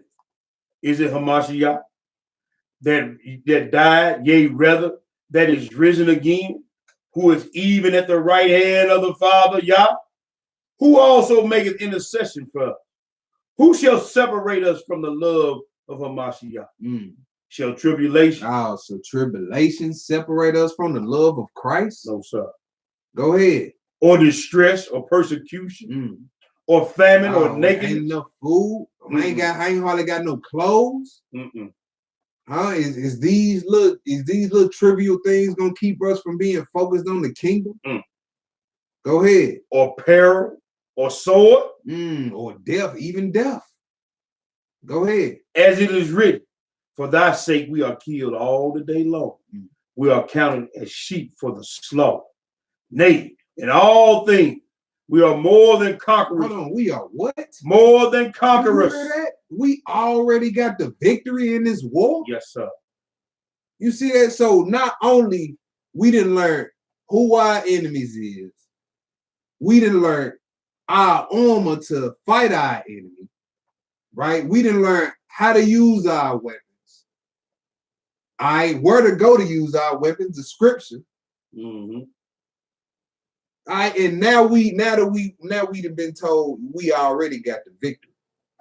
So no need to look at a sin that's in your life that's easily besetting you. Like, I can't overcome this. Right, bro. I can't, man. It's always getting the best of me. Forget it, man. I'm just gonna go to the lake with this one. Nah, that don't need to be your mindset. It said you more than you surpass the victory. That's right, bro. Go ahead. More than conquerors. That's right. Through him that loved us. That's right. For I am persuaded that neither death, nor life, nor angels, nor principalities, nor powers, nor things present, nor things to come. Nor things present, including your desperately wicked mind. Come on, brother. Huh? Principalities, the unseen forces, Hashatan and his minions. Nothing can separate us. Look, we already got the victory through Christ. That's right, bro. How do we got the victory through Christ? Because his main mission was to come release the prisoners from bondage. Come on, boy. That's spiritual bondage. Isaiah 61. That's right, Isaiah 61. That's why we more than conquerors through him.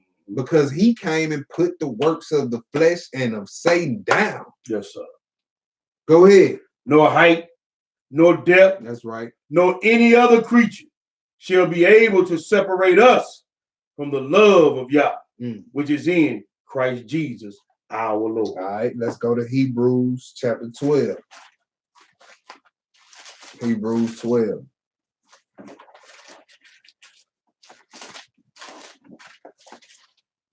Hebrews 12, let's do 1 through 4. All right. Wherefore, seeing we also are compassed about with so great a cloud of witnesses, Right. let us lay aside every weight and the sin which does so easily beset us. You see that? That says every weight, every sin. Right now, a weight ain't necessarily got to be a sin. It could just be something that's hindering us from taking this our walk with the Most High to the next level.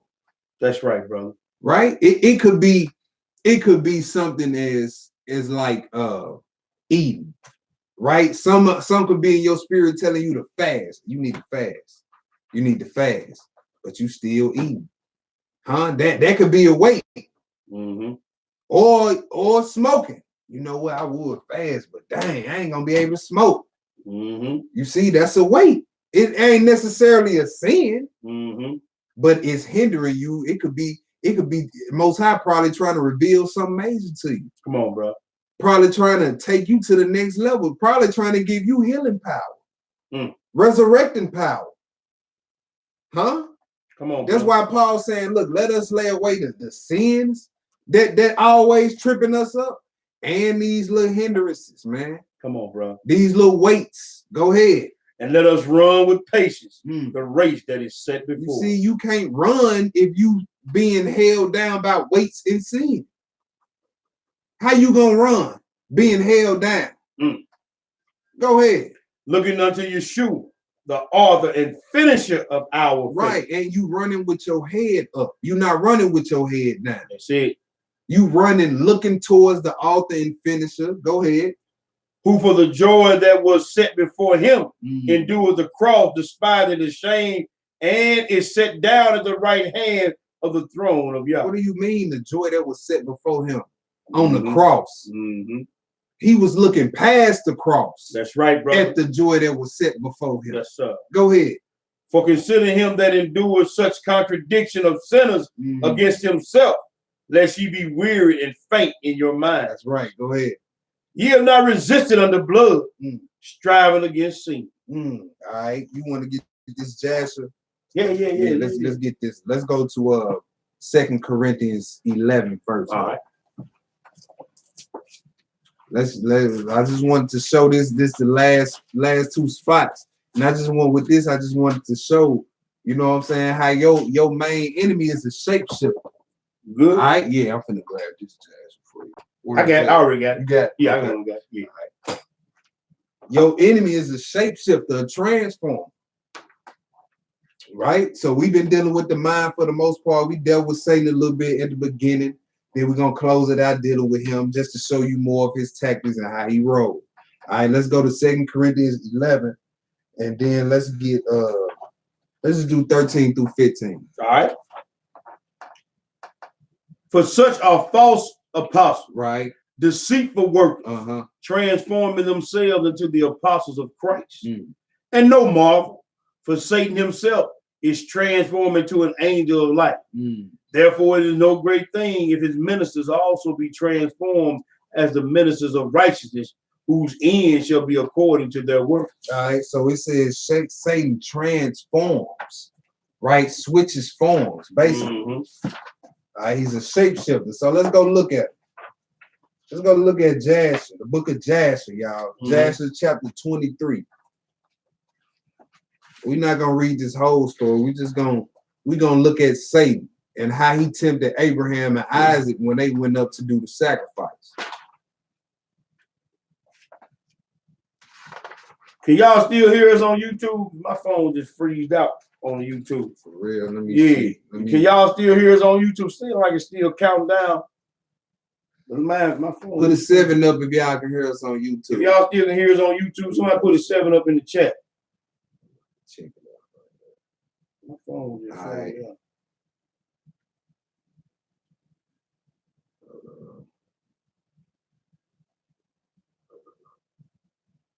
Mic check. Okay, they saying they can hear us. Okay, all right.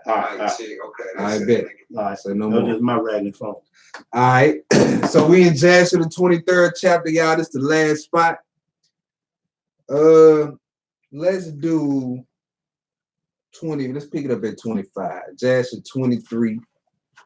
Jasher 23. Let's pick it up at 25. All right. And whilst Abraham was receding with his son Isaac along the road, Satan came and appeared unto Abraham in a figure of a very aged man. Wow. So we just read he's a transformer, a shapeshifter. Mm-hmm. Right? All right. So now he appeared to Abraham in the figure of a very aged man. Remember how his first tactic was with Eve. Have God said? Mm-hmm. He wanted to get you to doubt what he commanded you to do. Go ahead. Humble and of a contrite spirit. Mm. And he approached Abraham and said to him, art thou silly or brutish that thou goest to do this thing this day to thine only son? Mm. For Yahweh gave thee a son in thy latter day, in thine old age, and wilt thou go and slaughter him this day, because he committed no violence? And wilt thou, without cause the soul of thy only son to perish from the earth? Does y'all not know? Go ahead, bro. You gotta look how he working. And the whole mission is to get you to turn away from the commandment of the Most High. Yeah. Now, you know what the Most High then commanded you to do. Why, when you have a commandment from the Most High, why would you let somebody come and tell you the exact opposite? Mm-hmm. Even though this is an old man, it says a humble and contrite spirit. Yeah, he came all humble. Look how he played though. Like, and he know, you know what I'm saying? Especially if it was one of us, how we'd have been taught, respect your elders. Mm-hmm. You know what I'm saying? Listen to your elders. We would have been like, dang, I know this old man wouldn't just, tell me nothing wrong. Right. Mama always said respect your elders. You see how slick Satan to move in on your play on your mind? Yep. But see, if you know and understand the command of your father, you can't be shook. That's right. You can't be moved. Go ahead. 27. Yeah. Does thou not know and understand that this thing cannot be from the Lord? For Yahweh, go ahead. I'm sorry. Go ahead. For Yahweh cannot do unto man such evil upon the earth and say, go slaughter thy child. Wow. How come he can't? He created them. But see, and this is why you need to be trained up, because notice how Abraham recognized Satan every time. He recognized him. But if you not studied up, if you're not studying your enemy, right? You not gonna recognize him, and you will fall for something like this and end up going directly against the Most High. Go ahead. And Abraham heard this and knew that it was the word of Satan. Ooh, how did he know? Because he already had command from his father. That's right, bro. Go up in the mountain and slay your son. And he did not come to Abraham again and say, you know what, Abraham, scratch that. Don't do that. Right. So the mission is still on. Anybody that's coming along the course at this point telling me not to complete the mission other than the Most High is of the devil. There you go. Go ahead. And Abraham heard this and knew that it was the word of Satan, who endeavored to draw him aside from the way of your house. See that? That's his whole mission, to get you to not do the commandments of the Most High. See, it's just like these little doctrines that's out here today. Yep. Most High commanded us in Numbers 15 to put on the fringes, and you got teachers out here coming directly saying, don't wear the fringes they sin. That's of the devil. I don't care who feel what about that. And there's many other doctrines out here like that. I'm gonna name one before we go on further. Go ahead. The one that say you can keep Thanksgiving and 4th of July. When Proverbs tell you, envy not thine oppression and choose none of the way. That ain't no suggestion. Right. See, you Negroes think just because it don't say thou shalt not at the beginning of it. But Psalms 119 tell you thy commandment is exceeding broad. Yes, sir. So it's deeper than just the 10 commandments. Right. Go ahead. And Abraham heard this and knew that it was the word of Satan, who endeavored to draw him aside from the way of your house. But Abraham would not hearken to the voice of Satan. And Abraham rebuked him so that he went away. Abraham said, now Satan, play nice. No, rebuked him. Come on, Satan. You got to play nicer than that. Get the hell out of here, Satan. That's right. The same thing. That's how we need to be rebuking them thoughts. When they come in, don't let it sit there. No, Right. Get out. You cannot sit here today, nor no day. That's right, brother. Go ahead. And Satan returned and came to Isaac. So now he Isaac. Go ahead. And he appeared unto Isaac in the figure of a young man, calmly and well favored. He approached Isaac and said unto him, dost thou not know and understand that thy old silly father bringeth thee to slaughter this day for naught?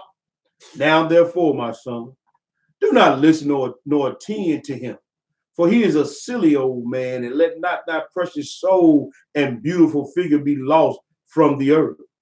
And Isaac heard this and said unto Abraham, hast thou heard, my father, that which this man has spoken? Even thus has he spoken. And Abraham answered his son Isaac and said to him, take heed of him, and do not listen to his words, nor attend to him. For he is Satan, endeavoring us to draw us aside this day from the commands of Yahweh. You see that he's endeavoring, working hard. What going? He working overtime. Indeed. No breaks. Remember we said he don't take no breaks. Endeavoring. Go ahead. That's working without breaking. Go ahead. And Abraham still rebuked Satan, and Satan went from them. And seeing he could not prevail over them, he hid himself from them and went and passed before them in the road. And he transformed himself into a large. What? Transformed himself. That's the same language in 2 Corinthians 11, ain't it? Go ahead. Himself into a large brook of water in the road, and Abraham and Isaac, his two young men, reached that place. And they saw a brook large and powerful as the mighty waters. Y'all see how hard he's working to keep these brothers from doing the commandments of the Most High. Right, brother. So how hard do you think he'd come attack you to keep you from doing the commandment? Soon as you find out you an Israelite, here come out a drummer. I wonder why. He don't want another soul in the kingdom. He wants as many souls in the lake with him as he possibly can get. It's just like somebody who got HIV and just say, forget it. I'm finna get as many people infected as I can. That's Satan's mindset. Go ahead. And Abraham and Isaac and his two young men reached that place. And they saw a brook large and powerful as the mighty water. And they entered the brook and passed through it. And the waters at first reached their legs. And they went deeper in the brook, and the waters reached up to their necks. And they all were terrified on the account of the water.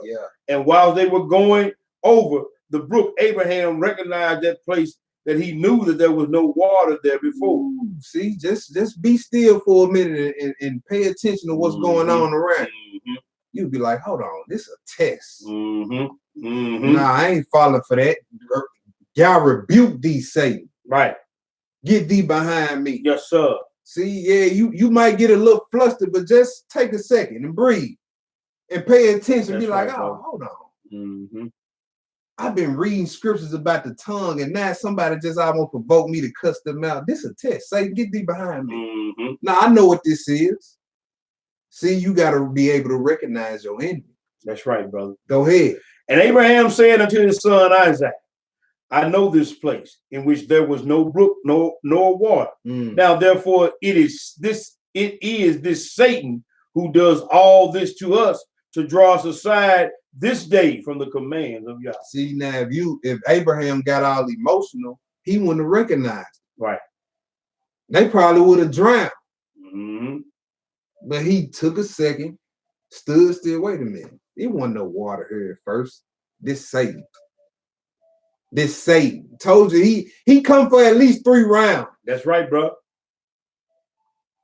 That's right. Go ahead. And Abraham rebuked him and said unto him, the Lord rebuked thee, Satan. O Satan, be gone from us, for we go by the commands of God. Read verse 39. And Satan was terrified at the voice of Abraham, and he went away from them, and the place again became dry land as it was at the first. Wow. Go ahead. And Abraham went with Isaac toward the place that Yah had told him. Mm-hmm. And on the third day, Abraham lifted up his eyes and saw the place at a distance which Yah had told him of. And a pillar of fire appeared unto them that reached from the earth to heaven, and a cloud of glory upon the mountain, and the glory of the Lord was seen in the cloud. Skip down to 65. Let's get right into it. All right. Finna show more of Satan. He not finished yet. All right, go ahead. And the hearts of Abraham and Isaac rejoiced at this thing which the Lord had commanded them. Yeah. But the eye wept. Is that right? But the eye wept. Oh, I'm going to say 65. Yeah. And Abraham bound his son Isaac and placed him on the altar upon the wood. And Isaac stretched forth his neck upon the altar before his father. And Abraham stretched forth his hand to take the knife to slay his son as a burnt offering before Yahweh. Mm.